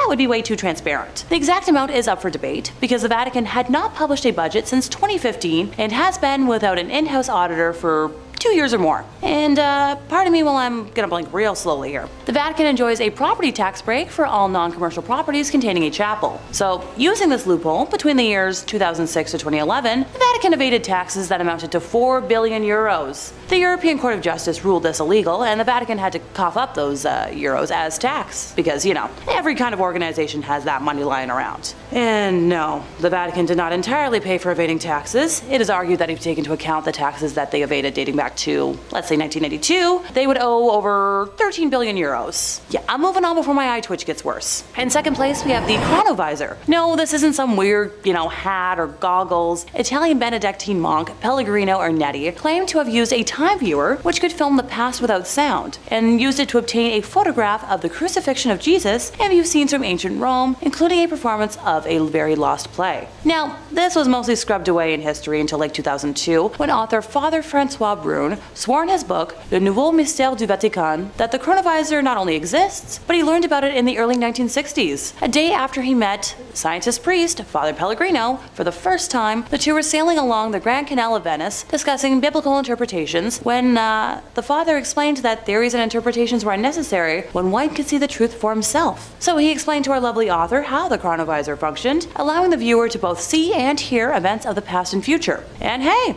if you don't believe my word, his full account is in that book I mentioned earlier. So with a little digging, researchers will find first mentions of the chronovisor in a 1972 article published in the Italian magazine La Domenica del Corriere, entitled "A Machine That Photographs the Past Has Finally Been Invented." Belongs to the Vatican, and this chronovisor time machine is heralded as one of the papacy's best kept secrets. It's said to be replete with 3 precious alloys, cathodes, dials, levers, and has the ability to display myriad historic events in biblical and Roman history. So apparently, since it acts as some sort of television, it can verify all of this. Now, this time machine is claimed to have been invented in the 1950s by a dedicated and secret team of Italian scientists, including who I've already mentioned, Mr. Pellegrino himself. Critics may take credibility issues with the fact that he, eventually became a priest, but he was a scientist first. See, this critic doesn't take issue with that, more so that the Vatican is hiding a tool that could be used to help solve, unanswered crimes around the world and maybe help people. Like, imagine how many killings could be solved and how many families of lost people could have answers. Stop being selfish. In first place, we have the allegations from Arise Church. So an external review of Arise Church has called for its entire board to resign after reports from more than 500 current and former members,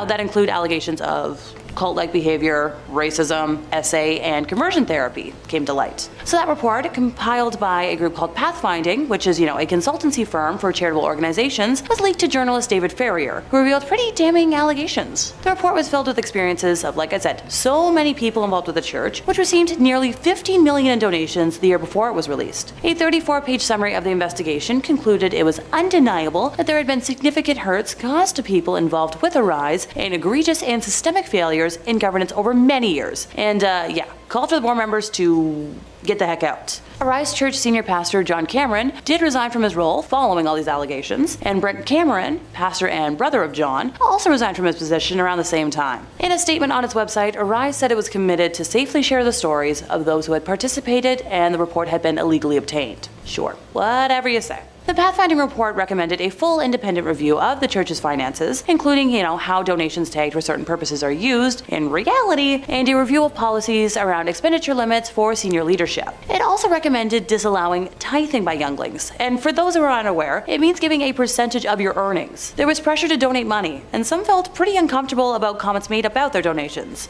And oh no, I wish I could swear right now. Underage people should not have to give a percentage of their earnings to anything if they're working. In total, 545 people completed submissions for the review, including folks from every campus across the country, past and present ministry school students, current and former members, staff, and past board members. They revealed harmful practices that had continued up until present day, and a very significant number of people had experiences that caused pain and hurt. A review found racist remarks were said from those preaching on the stage, with some staff being told to focus on white kids. When troubling behavior was experienced by members, they felt unable to speak up due to the pressure to say yes and please senior leaders amid an honor culture that had a strong focus on leadership rather than Jesus. This culture created favoritism among members, and leaders sometimes used derogatory nicknames over a period of months for some individuals. So the reviewers heard from people who were pressured to continue working despite illness or serious injuries, including broken bones and concussions, and the dangers people faced driving through the night on no sleep to meet expectations, and operating heavy machinery after 17 hours of duty. Reviewers Viewers heard reports of people at the church who were part of the LGBTQI+ community being subjected to conversion therapy and denied opportunities to serve because of their sin. And when I tell y'all I almost burst into tears when I first read that, as an openly bisexual woman, in today's day and age, I just want to scream whenever someone claims sexuality other than heteronormativity is an abomination or a choice that can be changed. People are born this way and that's their lives. Let them be. It's not going to hurt your existence. Arise Church has reported a loss of almost 2.8 million, and after all of the above came out last year, I couldn't be happier. The average number of people at physical Sunday services fell from 4,000 people to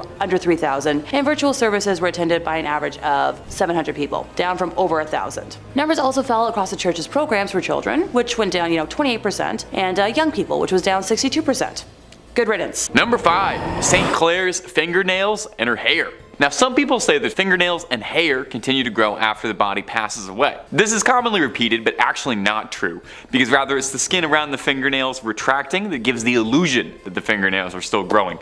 I thought I would just toss in a totally unrelated fun fact you can use at a party. These fingernails aren't growing at all, because they're not attached to anybody, and they're kept in a glass box alongside some of St. Clair's wonderful curls, like the world's worst and possibly stinkiest time capsule. Now, St. Clair was often overshadowed by her more famous mentor, Francis of Assisi, but St. Clair was her own woman, accomplished in her own right.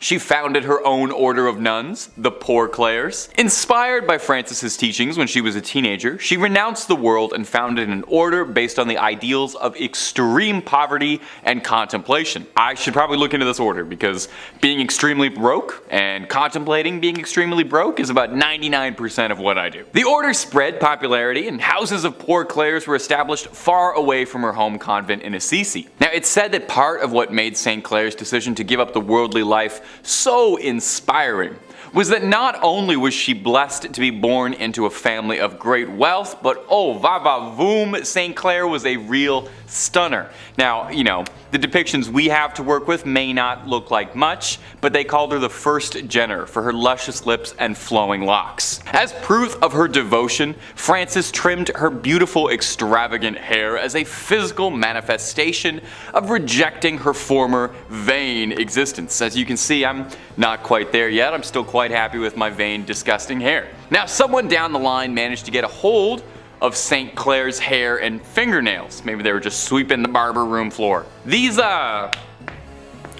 treasures, for lack of a better word, were kept and encased in a reliquary at the basilica named in her honor. This also contains a rock crystal flask with her fingernails.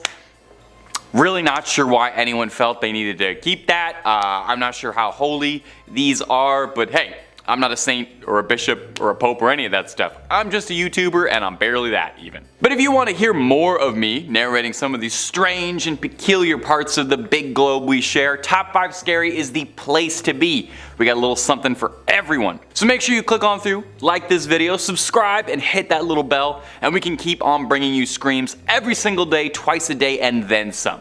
But do that at the end of this video, okay? We got way more weird Catholic relics coming up for you. Number 4, papal hearts. They say some people wear their hearts on their sleeves, and some people collect 22 hearts in marble urns inside a beautiful reliquary. We all have our hobbies. We all collect things. Just make sure those hearts are still in their original packaging, otherwise, they're totally worthless. Well, these aren't just regular old hearts. These are the hearts of 22 former popes. Obviously they're former popes if their hearts are, obviously. At the Church of Santi Vincenzo e Anastasio a Trivia. Oof, that's a mouthful. We're not saying that again. You can find the sealed hearts of 22 popes in marble urns for all to appreciate. The popes are listed to the left of the altar, with the oldest coming in all the way from the 15th century with Sixtus V to the fresh and still beating heart of Leo XIII in 1903. Now, this custom of separating a pope's organs from the corpse sounds a bit strange, or a bit Egyptian, like they might mummify them. And then this process was called praecordia, and was done to prevent decay while funeral arrangements were made, and just to test a little bit if they were worried the Pope was going to reanimate. The tradition started up in the 14th century when it was established that when a Pope passed away, they would be mourned for 9 days. 9 days, with suffrage massages being said each day. They borrowed this little schedule from the Byzantines, who observed deaths of their emperors in a very similar manner. Really taking a while off. They took a whole pay period to mourn the loss, and then you dry those tears right up, get back to work. Now, This was all the rage for popes of yesteryear, very trendy, very in fashion. But Pope Pius X in 1914 had a change of heart when he expressly forbade it in his burial and will.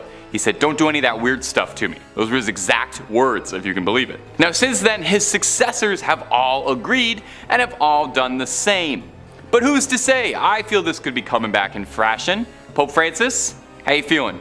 You gotta listen to your heart on this one. Number 3, the holy souls of purgatory. Purgatory, in Catholic belief, is kind of like a giant waiting room while the upper management figures out just where exactly they're going to find a good spot that's best for you. Well, that's simplifying it a bit, obviously. The soul is thought to be stranded in purgatory until it atones for its earthly sins, but you can hurry the process up just a little bit if your loved ones back on earth are praying for you. In the back of the Chiesa del Sacro Cuore del Suffragio del Piccolo Museo del Purgatorio, or Museum of the Holy Souls in Purgatory, holds a collection of relics that have been singed by the hands of the souls of those trapped in purgatory. These burned handprints are believed to be the souls trying to communicate that their loved ones need to pray harder. I don't know about you, but I would definitely start praying real hard if burned handprints started showing up in my books, but I would be praying for an exorcist, more likely. Now, this is kind of interesting, and I didn't even know this. Purgatory isn't even mentioned directly in the Bible, but the concept of purgatory dates back to the 11th century. This notion that trapped souls needed to be freed came from a story told to the Abbot Odilo of Cluny by a monk returning from the Holy Land. He told this story about how this ship had been wrecked, that he'd been cast ashore on a mysterious island, and a hermit who lived on the island related his own story of a chasm from which screams of trapped souls and demonic flames rose and ravaged.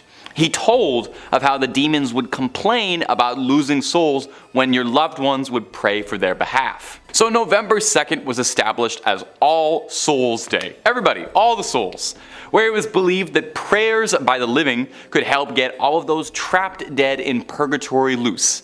You know, it's kind of like that one episode of The Simpsons where the town comes together to get Bart out of the well. It's a similar enough concept, you know. They sang a song, you pray, souls get out, Bart gets out, pretty much one and the same. This particular collection of burned relics in particular, though, was collected when Victor Jouet, the missionary behind the collection, experienced a fire that burned part of the original suffragio, leaving behind a scorched image of a face that he believed was a trapped soul. Now, again, just me personally, but if I saw a face burned into one of my possessions, I would move entirely, call an exorcist, be putting salt circles around my feet for the rest of my life, but I appreciate what he did too. Number 2, the Santa Maria della Concesione crypts. Whew, my Italian is not as good as it should be. Inside the Santa Maria della Concesione crypts, as many as 4,000 friars lie here. Well, lie is probably the wrong word, as they hang here is probably a more accurate description, as these 4,000 bodies are hanging from the rafters, decorating the space of every inch of the church. Now, it might seem a bit grim or beautiful, depending on your twisted point of view. We're a scary channel, I ain't gonna judge you. There's a certain chic to it. But I wouldn't be surprised if they have to spend a few hundred a month on keeping air fresheners and incense just running all the time there. Now, you might reasonably be wondering, hey, why do they hang bones from the wall like they're throwing a Halloween party and no one went to the store to get actual decorations and they had to make do with what they had? Well, they're not just festive. The practice dates back from the 16th century when the Capuchin friars, not named after the monkey but because of the hoods they wore, left the friary of St. Bonaventure to come live at Santa Maria della Concesione. They were ordered by the Pope's brother at the time to bring the remains of deceased friars with them to their new home so that all the Capuchins could lie together. With a huge amount of bodies on their hands, the brothers decided to get a little fun with it and decorate the walls of the crypts with their bones as a way of reminding them that death comes for all of them. Surely there's a slightly easier way to remind you of the ever-present mortality that hangs over us than literally hanging a bunch of pelvises to the buttresses, but what do I know? A plaque in the crypt reads, "What you are now, we once were. What we are now, you shall be," which is grim.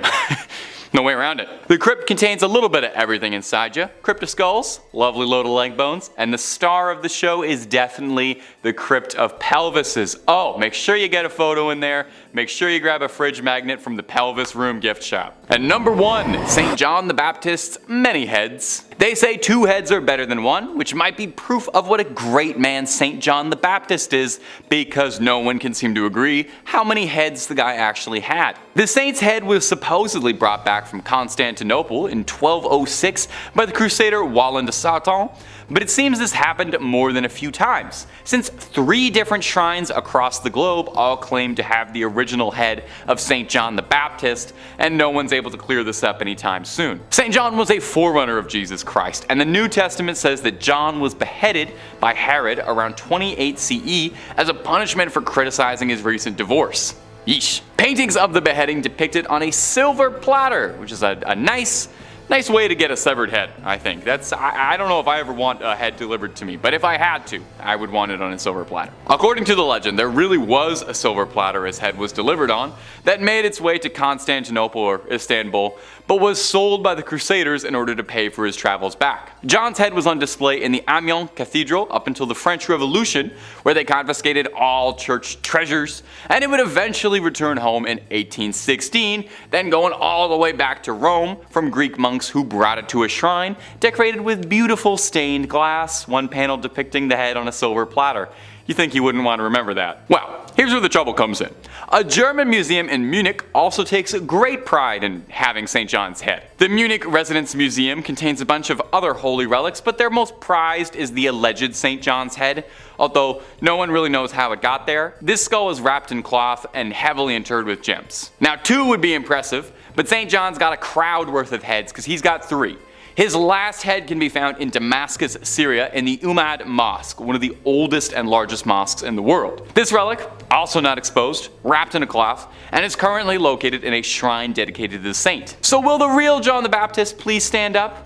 Or do all 3 of these heads actually really belong to him, and he had to be beheaded 3 times for it to take? You know what, don't answer that. I'm not sure if that's something I really want to know. Number 5, Oliver Plunkett's head. Now in the other 2 videos, we talked about the head of St. Catherine of Siena, and we also talked about St. John the Baptist and how many heads he may or may not have had scattered across the world, and I'm not one to break tradition, so I thought for part 3 I would include a 3rd holy saintly severed head, this time belonging to Oliver Plunkett. A notable difference between the 2 other severed heads is that this one is probably the most disgusting one we've included on these lists. I know these are all holy relics, but let me just say, out of context, this is absolutely horrifying and looks like it's straight out of a grindhouse horror movie that you'd find in a dirty basket somewhere.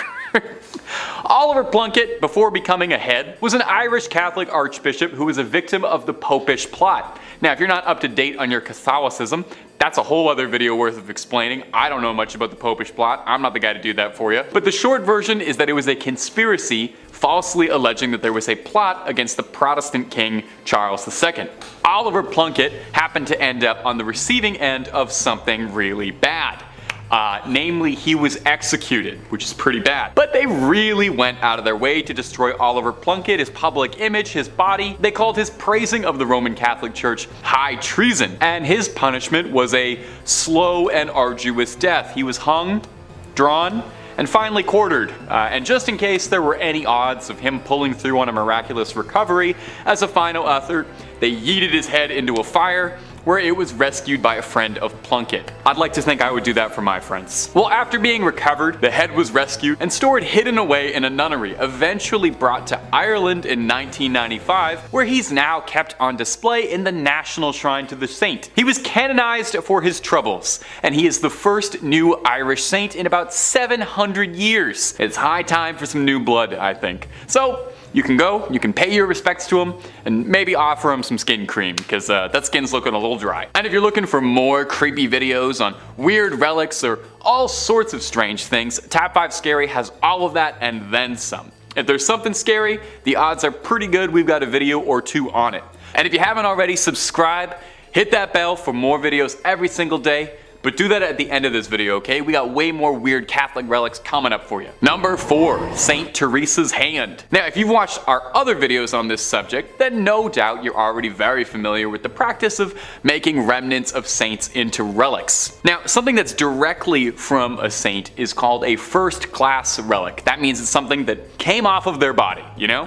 their hair, their fingernails, a vial of their fluids, or in the case of the lovely St. Teresa, her whole hand. Encased in a beautiful, ornate golden reliquary with gems all over the knuckles, and the editors are goofing off because that's just a picture of the Infinity Gauntlet from Avengers Endgame. Wait, that's what it really looks like.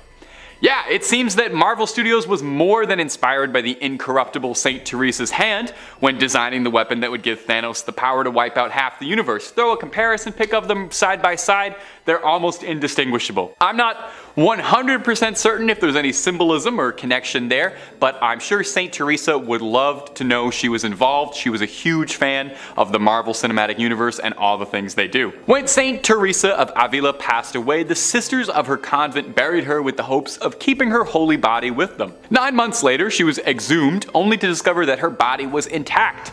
She hadn't decayed at all. That's why they thought she was incorruptible. Now, I'm not sure I totally follow the logic here, but after they discovered her body was incorruptible, they took her hand off and put it into this golden Infinity Gauntlet thing, as a way of inviting people to get closer to God through the saint's body. Now, this might not seem appealing to you, but there's a surprising demand for this relic. Near the end of the Spanish Civil War, General Francisco Franco had the hand removed from the convent and allegedly kept it close by, and if some of the wilder rumors are true, he would keep it by his pillow for good luck.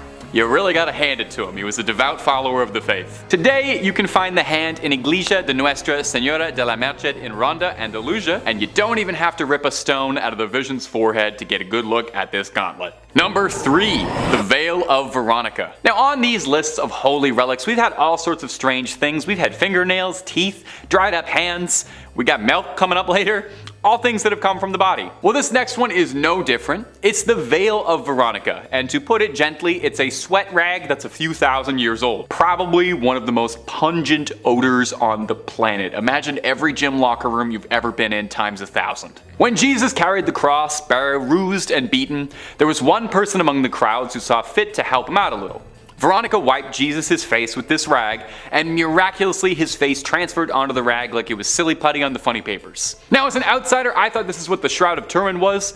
That was the wrapping used to wrap Jesus after his death, so the thing I'm learning is that Jesus left an imprint of his face on just about any surface he touched. You'd give him a hug, have his face on the shoulder of your shirt for the rest of your life as a sacred artifact. Now, the Veil of Veronica is hard to nail down hard, concrete facts on. It's never been officially canonized as a relic of the church, and is only alleged to exist. It's claimed to be owned at St. Peter's in Rome, although this particular relic is not on public display anywhere. Probably for the best. Honestly, don't know if I want to see a 2,000-year-old sweat stain. The ones underneath my shirts are bad enough. Now, it might sound like I'm being disparaging, referring to this relic multiple times as a sweat rag or a sweat stain, but I would like to offer this. The Latin name for the veil is sudarium. Sudarium literally translates to sweat cloth, so even the official churchly terminology for this relic acknowledges that it's just a stinky rag that has some sweat on it, but a holy stinky rag that has some sweat on it. Number 2, Mother Mary's milk. We're gonna do our best to get through this, I promise. Mother's Milk might be my favorite Red Hot Chili Peppers album. It's my favorite character on The Boys, and it might just be one of the oddest relics on a series of odd relics that's all the way to part 3. Took a lot of restraint to not put this in the first 2, but we're on part 3, so here it is now. As incredibly odd as it may sound, the Virgin Mary's milk is considered a relic of the Catholic Church. I hope they've been keeping that in the fridge, lest it spoils. Does holy milk spoil? Is everything I've said in this video profoundly heretical? There is a church called the Church of Milk Grotto, built outside Bethlehem. The history goes that the Madonna and Child had taken refuge in this cave, and while she was feeding, milk spilled outwards and blessed the stone of the cave, turning it completely white. Now, the church serves as a popular shrine for women who are struggling with fertility, who hope that the lasting aura and presence of the Virgin Mary will bless them. There's a legend that goes with it. Saint Bernard, the saint, not the big dog that has his tongue hanging out, was devoted to the Mother Mary. And one day, he was praying at a statue of the Madonna, and he asked it to give him some sign, some proof that she was a mother. I guess the statue has like an odd sense of humor, because it sprayed milk onto Saint Bernard. Depending on the variation of the story, either his eye or in his mouth. I saw a lot of of really interesting paintings depicting this scene, and editors, I hope you're having so much fun trying to find photos for this one. I am so sorry. Truly, rest in peace your search history. In the Middle Ages, vials of the milk were sold and transported all over Europe. For what purpose, I could not tell you. These days, the Church of Milk Grotto sells a limestone powder made from the stone walls of the grotto, meant to be dissolved in a drink and consumed. Kind of like Crystal Light, but it's holy milk. Probably heals all that ails, and it's a good source of calcium, perhaps. And number 1, the Holy Prepuce. This is going to be the one that takes the channel down. You have no idea the restraint it's taken me to only be bringing this up now in part 3 of Strange Relics. This is probably the strangest relic of them all. We'll do our best to discuss this with reverence and also somehow figure out how to stay within content guidelines. Editors, best of luck. When Jesus was born, on his 8th day, a small piece of his skin was removed in a traditional ritual performed on Jewish men when they're born. Okay? Are you sort of following along with what I'm saying here? This particular part of the body that I can't quite mention that was removed at birth was an immensely holy relic to the Catholic Church called the Holy Prepuce. Now, the very bizarre part regarding the history of the Holy Prepuce isn't just that it exists at all, it's how much trouble one bit of skin would cause. You see, the prepuce first pops up in the year 800, when Charlemagne gave it to Pope Leo III on December 25th, making it one of the oddest Christmas gifts ever given in human history. From here, it stayed until 1527. Now, when Rome was sacked, a German soldier stole the prepuce and tried to keep it for himself, until it was eventually recovered again and became the centerpiece of the village of Calcutta, where it was seen as the most exciting thing to happen in a while. It was like a celebrity showed up to the village. It was this great, big, important deal. They had a part of the body of the Savior. All manner of miracles are reported to have been the result of the Holy Prepuce. However, several other churches, villages, priests all claimed that they had the true Holy Prepuce, and any other ones you might have heard of out there were false. This problem became rampant, and in the early 1900s, the church wanted to wash their hands of the Holy Prepuce entirely and outright forbade any discussion of it in church matters. It was actually an excommunicable offense to so much as bring up the prepuce, meaning this video is pure heresy. In 1983, the prepuce was stolen from the church in Calcutta. Where is it now? Where did it go?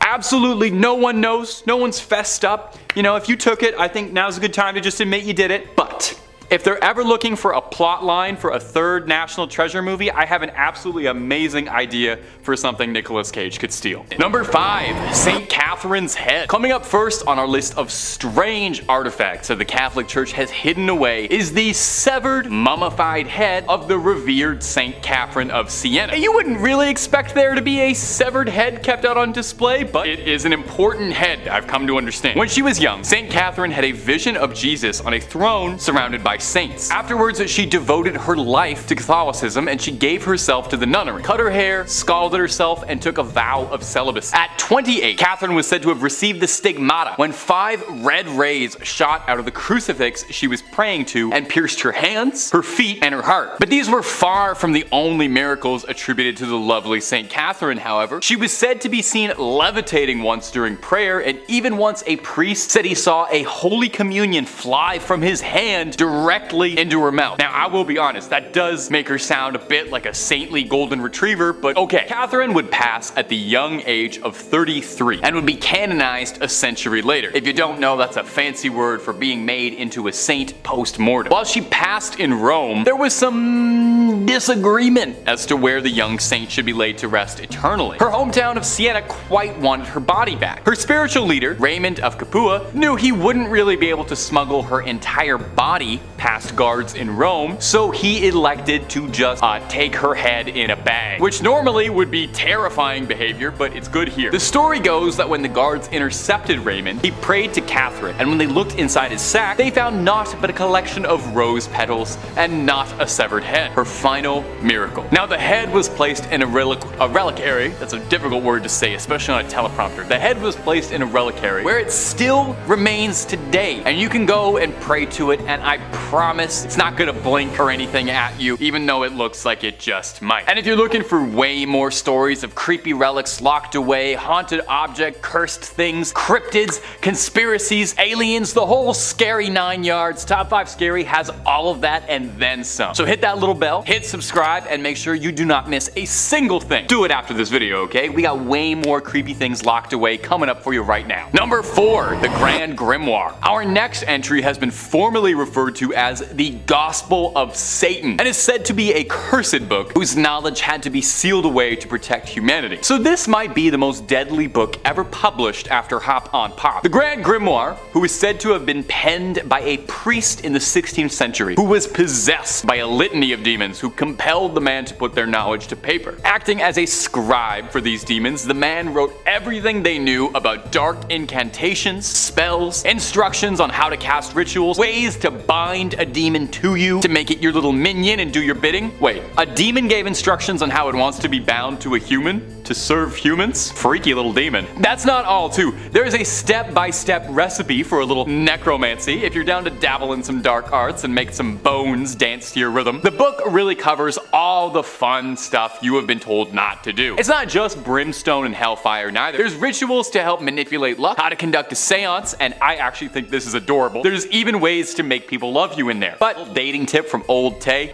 if you need a demon's help to make them like you, it might not be the strongest relationship. So just a heads up. Now if all of this is sounding super appealing, and I don't blame you, I played a necromancer in Skyrim, I want to make the bones raise, just know that this book is considered high treason. Even so much as cracking the spine is considered equivalent to selling your soul. So, you know, maybe hold off on that Amazon order for a bit. Also, I'm pretty sure the copy they're selling on Amazon is not the original, because due to the book's cursed reputation, the original copy is said to be locked away in the Vatican's secret archives, and I'm sorry, but no matter how many times you ask, they're not gonna let you look at it, even if you swear you're just taking a little peek just to look at the illustrations and maybe the dedications. They're gonna keep it locked up. I know. Number 3, Hyacinth of Caesarea. Our next entry is the bones of Hyacinth of Caesarea, another Catholic mummy. I'm starting to think there's more Catholic mummies than there were Egyptian ones. Incredibly ornate and gorgeous, the bones of Hyacinth look like something out of one of the Indiana Jones sequels, rather than like a real thing you can go and see, but I promise you they are totally extant. On the grounds of the Fürstenfeld Abbey reside the relics of 2 saints. Now, these aren't just like a toenail or a tongue, and more on that later, but these are full-on science class skeletons dressed to the 9 in gold and jewels, encrusted in more diamonds and rubies than you could imagine. They are probably worth more than your and my apartments combined.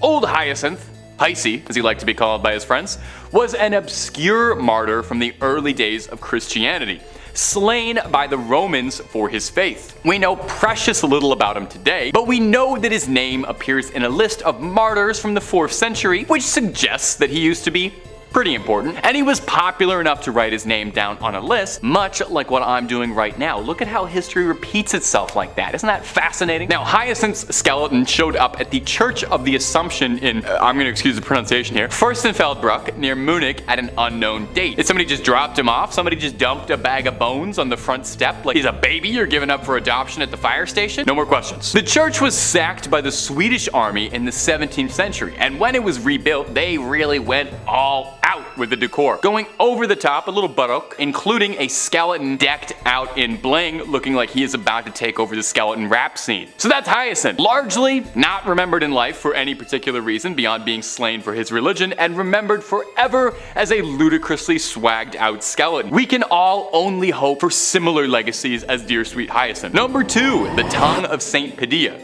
Did you know your tongue is made up of 8 muscles? Maybe you didn't.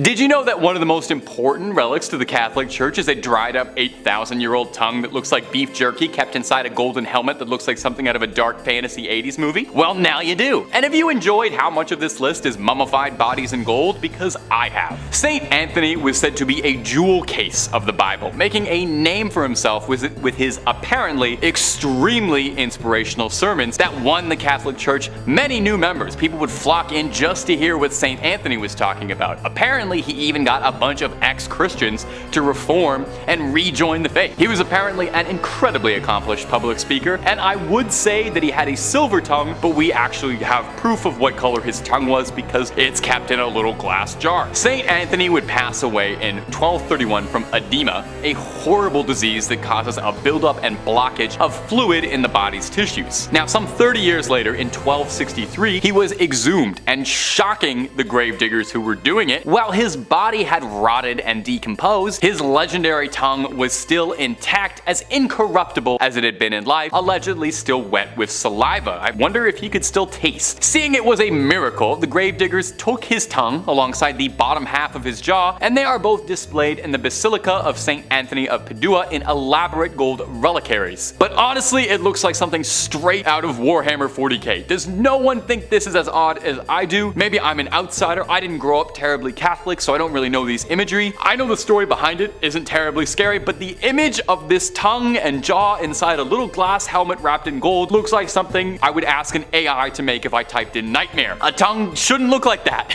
And I feel like a jaw shouldn't look like that either. Am I alone in this? Am I weird for thinking this is weird? You let me know down below in the comments if maybe I just lack context on all of this. And number 1, Camillus de Lellis' heart. Camillus de Lellis was a man with a big heart, full of love, never ending in generosity. We know just how big his heart is because it is kept in a glass jar and it is salted to preserve its legacy. Whoa. Camillus started out pretty humble, born in 16th century Naples. He would later become a soldier until a brutal gambling problem would end up overtaking his life, leaving him in rags driving a donkey cart, but he knew that a far better life was out there. Eventually, he was urged by a friar to explore the lighter side of his soul, and eventually someone was able to pierce his heart both figuratively and later literally, and persuaded him into seeking divine retribution. Camillus would devote his life to providing for the ailing, but tragically, and perhaps unsurprisingly if you spent all your time around sick people before modern medicine, a lifetime of caring for the sick led to him also becoming gravely ill,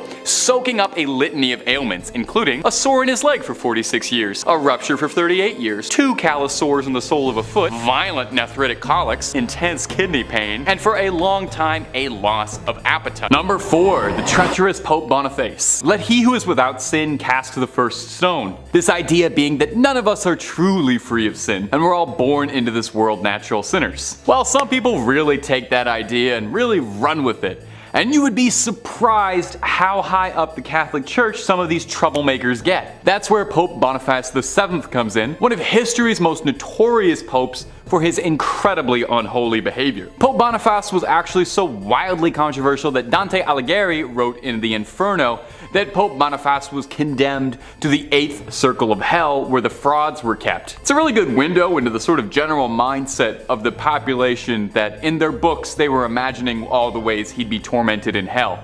And as a quick aside, for the comment section, Dante's Inferno, is that history's first fan fiction? There's a very serious argument to be made that it is. Anyway, Boniface saw the destruction of Palestrina, a city that had already peacefully surrendered and submitted, but that wasn't good enough for the church. Palestrina had already been burned to the ground, and goofy old Pope Boniface ordered that they plow it down to the dirt and soil to ensure that absolutely nothing of the city remained standing, a real salt of the earth approach. He was definitely a guy who loved his neighbors. He really loved his neighbors, in the sense that the vow of celibacy that men of the cloth have to swear to, Boniface didn't really believe in at all. He was alleged to engage in all kinds of parties with all manner of bedroom companions, having once stated that he felt intercourse with younger people was as natural as hands rubbing together. A really, really great guy all together, and he also loved building statues of himself all the time, so he was very prideful, which that's the worst sin of them all. really. Number 3. Galileo. Science and religion do have a place alongside one another in the world, I think. Now, science and religion have had a complicated history, you know, they've never quite seen eye to eye, kind of always furrowing their brows and glaring at each other through the hallways, but one could never truly disprove wholly the existence of God through science, and I think science can illuminate and shine new light on ways to glorify religion, right? Maybe? Well, not particularly. As one could imagine, there's a great deal of difficulty the church has with science. In 1633, Galileo Galilei, the renowned astronomer, made himself an enemy of the Catholic Church and God for having the unbelievable, blasphemous, heretical viewpoint that the Earth orbits the Sun and not the other way around. Now, Galileo didn't quite have it all the way, since he did posit that the Sun is the center of the universe, and he wasn't super right about that, but hey, give the guy a little credit. He was doing all this before the TI-84, okay? He was just looking up in the sky making all these guesses. Pretty smart guy. Was doing better than most astronomers out there. Now, for this most heinous, disgusting, unbelievably sinful crime, Galileo was arrested and put on trial, where 10 cardinals sat before him passing judgment and trying to decide how best to punish this disgusting heretic, floating some fun ideas like imprisonment for life, torment, being burned at the stake. Again, this is all because Galileo suggested how the planets work, and he was mostly right about this, which is important to hammer home. Eventually, Galileo renounced his beliefs, saying he was wrong and he was getting up there in age and didn't want to spend the rest of his life suffering. So in an act of true humble forgiveness, the church instead decreed that instead of being burned or anything, Galileo be condemned to spend the rest of his days in his home, which he did until his passing. That'll teach him. Now eventually, obviously, the church kind of had to walk back some of that treatment of Galileo. In 1992, they spoke out saying that maybe he was kind of technically right about like a few things here and there, and mumbled out an apology like a schoolyard bully being forced to say sorry by the teachers. Sure, it was about 350 years too late, but I bet Galileo probably really appreciated it and would have loved to have known how vindicated by history he would have been. Number 2, the wild and wacky life of Pope Benedict IX. Over the years, there have been many controversial popes. I mean, there's a bunch on this list already. In fact, you'd probably find more popes are wrapped in controversy than you might imagine. Now, it's pointless to compare sins on any sort of moral scale as to who's the most evil or the worst pope, but it's hard to argue that few of them got up to as much chaos and trouble as Pope Benedict IX, who was one of the wackiest, most notorious popes out there. He once sold the position because he got bored of it. It's said he began his pontification when he was a young man because his wealthy family just wanted it, and that was like a thing you could do back then. If you had enough money, you could just bribe the church and ask that your son become pope. Benedict loved the lifestyle and behaved the way Joffrey Baratheon would, you know, kind of really letting the power get to his head almost immediately. He would spend his money on women of the night, hosting lecherous, wild, erotic parties, which allegedly would have all manner of man, woman, and if the stories are to be believed, animals as well. It was not long before there were conspiracies being drawn up to assassinate the Pope, if you can believe that. Even just saying that feels weird, but they wanted to assassinate the Pope. Probably in a case of divine intervention or fate, on a feast day, his enemies snuck into St. Peter's Basilica carrying rope, ready to tangle up the Pope. But a solar eclipse scared the assassins so badly they called the whole thing off, and to be honest, I totally get it. If I was planning on disposing the Pope and the sun got blocked out, I'd assume God was furious at me. Failed coups notwithstanding, Pope Benedict's reputation did not improve much. He was attacked by an angry mob in 1045, and he was forced to flee and would be replaced by another pope, one Sylvester III. 2 months later, however, Benedict would return to take the title back. But 2 months later, he decided that he didn't really enjoy being pope anymore. It wasn't as fun, what with all the constant bombardment of hate and failed attempts on his life. So he sold it to his godfather for what amounted to nearly $30 million. Imagine buying the Pope. Imagine buying being the voice of God. Anyway, if you can believe it, like Emperor Palpatine, somehow Pope Benedict returned a third time. King Henry III of Germany had arrested Pope Sylvester III for being a false pope, and the godfather that he had sold the throne to had given up the papacy, admitting that it was shameful and heretical for him to have ever done so in the first place. So Henry appointed a new German pope while Benedict was in hiding, and that pope mysteriously passed away 8 months later from a poisoning which many historians suspect Benedict had his little fingers in. So Benedict came back for a third time to be the Pope, only this time no one was putting up with him. They'd been through this 2 more times, they weren't doing it again. Henry III sent troops to drag him out of the basilica. He spent his dying years in a monastery and is now remembered in history as one of the worst popes ever. And number 1, the Pazzi conspiracy. If you've garnered anything from this video that I've been telling you, I sincerely hope it's that the Pope doesn't always follow the rules. Sure, the guy interprets the will of God, he's got a direct line to talking to him, but that doesn't mean he follows every single one of his rules. Now, we've already discussed some of the wildest sins that popes have been caught up in, but let's top it all off with a full-blown assassination conspiracy revolving around the Pope ordering a hitman. No, really. In the 1470s, Pope Sixtus IV hatched a scheme to rid Florence of the Medicis, the most influential family in the country at the time, rivaling the church. The Medicis had served as the bankers for the papacy for generations, and as such were loaded. Pope Sixtus kickstarted this conflict when he changed the Medicis over as the bankers to the Pazzi family, who were more loyal to him. The Medicis didn't want to pay to help the Pope claim the town of Imola, which the Medicis themselves wanted to lord over. So with these in the way, the Pope thought that something had to be done about these meddling Medicis. So Sixtus contracted 2 assassins to carry out the plot against Lorenzo and Giuliano de' Medici during Easter Mass on Sunday, which just feels unbelievably disrespectful if you're the Pope, You can't talk in church, but you can orchestrate a political assassination. That's fine to do on Sunday, on Easter Sunday? Now, if you're sitting here listening to this and you're kind of scratching your head because you feel like all of this sounds a bit familiar, imagine you have a white hood on and you're jumping into a bale of hay, because this was a driving plotline in Assassin's Creed 2, where protagonist Ezio ends up helping out Lorenzo Medici a great deal. Yeah, no, the games were really inspired by true history, save for a few extendo blades and boss fights against the Pope, but a lot of that stuff really did happen. History is just as weird as the video games make it out to be. Now, if you remember from Assassin's Creed 2, Giuliano was fatally slain, but Lorenzo survived and rallied support of Florence in a war against the church. Lorenzo picked off conspirators and then sailed to Naples to meet King Ferdinand to discuss a peaceful solution to the bubbling war. There's a reason they called him Il Magnifico. This guy was great at strategy. In the end, the plot failed drastically because all it really did was cement people's support to Lorenzo Medici. People loved the fact that he survived an assassination. They made a medal commemorating this for him, and it brought shame to Pope Sixtus, and it inspired one of the best games Ubisoft ever put out. Kicking off this list in 5th place, we have the possibility of proof of alien life. In 1998, news reports emerged that strange, elongated, distinctly alien-looking skulls had been found during a restoration of the Vatican Library, with many suggesting that the Vatican secret archives must be hiding evidence of extraterrestrials. Perhaps an understanding between the Vatican and extraterrestrials is too far out there, too convenient to contemplate, except the Vatican itself does not run from ties to aliens. Consider the words of Cardinal Conrado Balducci, a high-ranking Vatican official since the 1960s and close friend to many popes, who in 1998 instructed followers to remember a paragraph of the New Testament where St. Paul refers to Christ as King of the universe, not only as King of the world. That means that all beings in the universe, including aliens, are reconcilable with God. Heck, the current pope has said he would baptize an alien, so I guess that's progress for the church?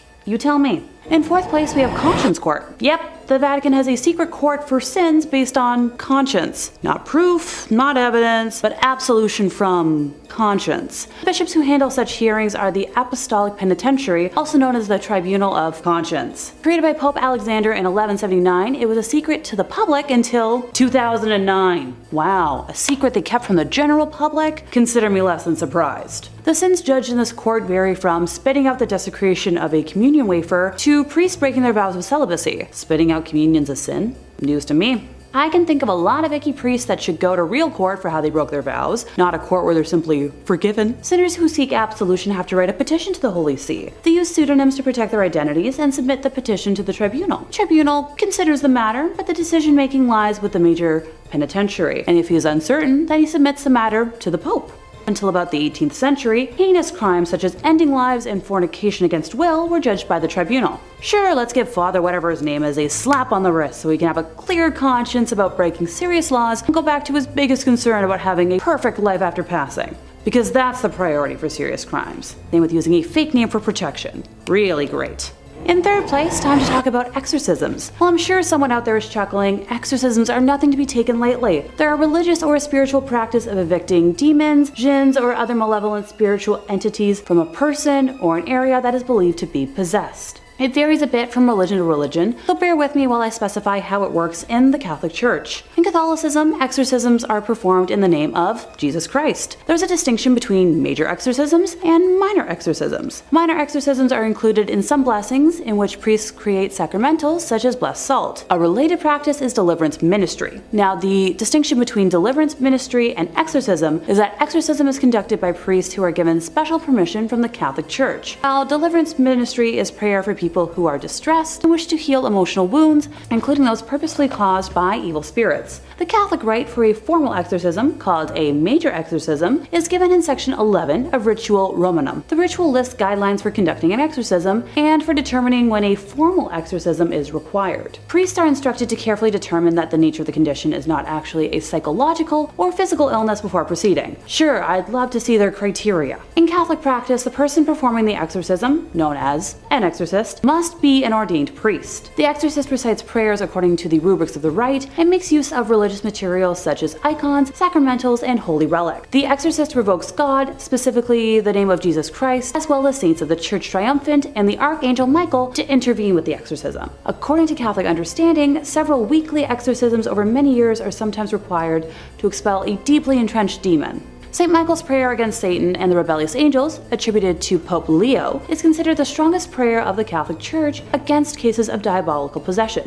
The Holy Rosary also has an exorcistic and intercessory power. Cool, maybe I'll go get my rosary one of these days. Holy water is a common aid for exorcism. Its use belongs to the prayer to St. Michael. The chief exorcist of the Vatican, Father Gabriel Amorth, stated that he had performed tens of thousands of exorcisms over his 60+ years as a priest.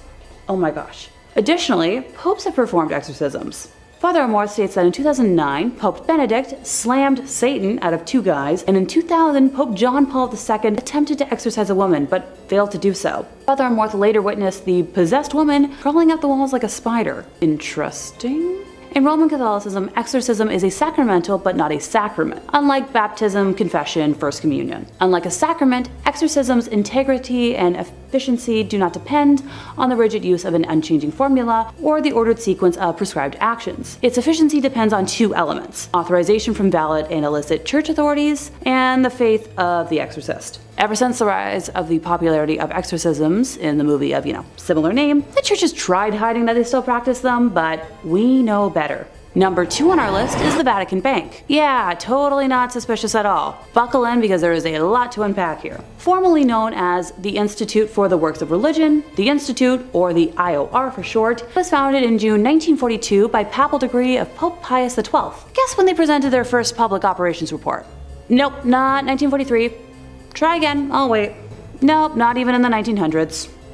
2013. Yeah, you heard me correctly. 70 freaking years later, they produced their first annual report. The thing that's supposed to be presented every year so no one does anything shady or illegal. Previous to this, all internal ledgers were destroyed every 10 years in accordance with their policy. So did they exist or not? The IOR's role is to safeguard and administer property intended for works of religion or charity. The bank accepts deposits only from top church officials and entities, and is run by a president but overseen by 5 cardinals who report directly to the Vatican and the Vatican Secretary of State. So they only report to themselves. For reference, all banks that operate in Canada have to report to the Minister of Finance. Former bank president Ettore Tedeschi and the Vatican Bank have been investigated on 2 separate occasions for money laundering. Yeah, nobody saw that coming. In March of 2012, JP Morgan Chase closed a Vatican account in Milan after the IOR was unable to respond to questionable money transfers. In 2010, Italian authorities seized $30 million from a Vatican account at Italy's Credito Artigiano Spa following allegations that the IOR violated anti-money laundering laws. Ettore and the bank were both denied wrongdoing, and no charges were ever filed. The money was released after IOR promised to pass measures to come into full compliance with international standards on money laundering and terrorism financing. Yeah, those measures, as of 2023, still have not been passed. In September of 2019, German Cardinal Reinhard Marx, who was in charge of the Vatican's Economic Council, confirmed that Pope Francis had instructed him to reduce costs in an effort to eliminate a deficit that is estimated to be around 70 million euros. Don't get excited, That's not a concrete number from them, because that would be, too transparent. The exact amount is up for debate because the Vatican has not published a budget since 2015 and has been without an in-house auditor for 2 years. Pardon me while I slowly blink here.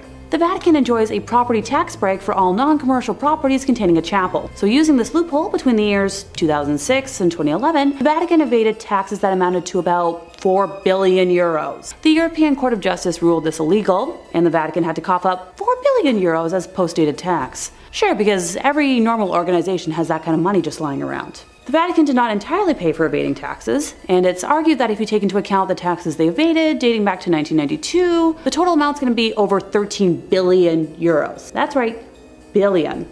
On the 28th of June in 2013, 3 people were arrested by the Italian police on suspicion of corruption and fraud, having planned to smuggle 20 million in cash from Switzerland into Italy. One of those people arrested was Monsignor Nunzio Scarano, previously senior accountant at APSA, the Vatican's administration of the patrimony of the Apostolic See. Try saying that 5 times fast. In January of 2014, he was further charged with money laundering through IOR accounts in yet another investigation. I'm seeing a pattern here. Are you? According to a police statement, millions of euros in false donations from offshore companies had moved through his accounts. Already in July of 2013, the IOR had frozen the money in his accounts. In July of 2016, Nunzio was acquitted of allegations of corruption, but was given a 2-year sentence after being convicted of lesser charges of making false allegations. His money laundering trial in his hometown of Salerno was still pending at this time. The other person arrested was a bank person and a former Secret Service agent. In February of 2017, a court in Rome convicted 2 former top Vatican bank officials,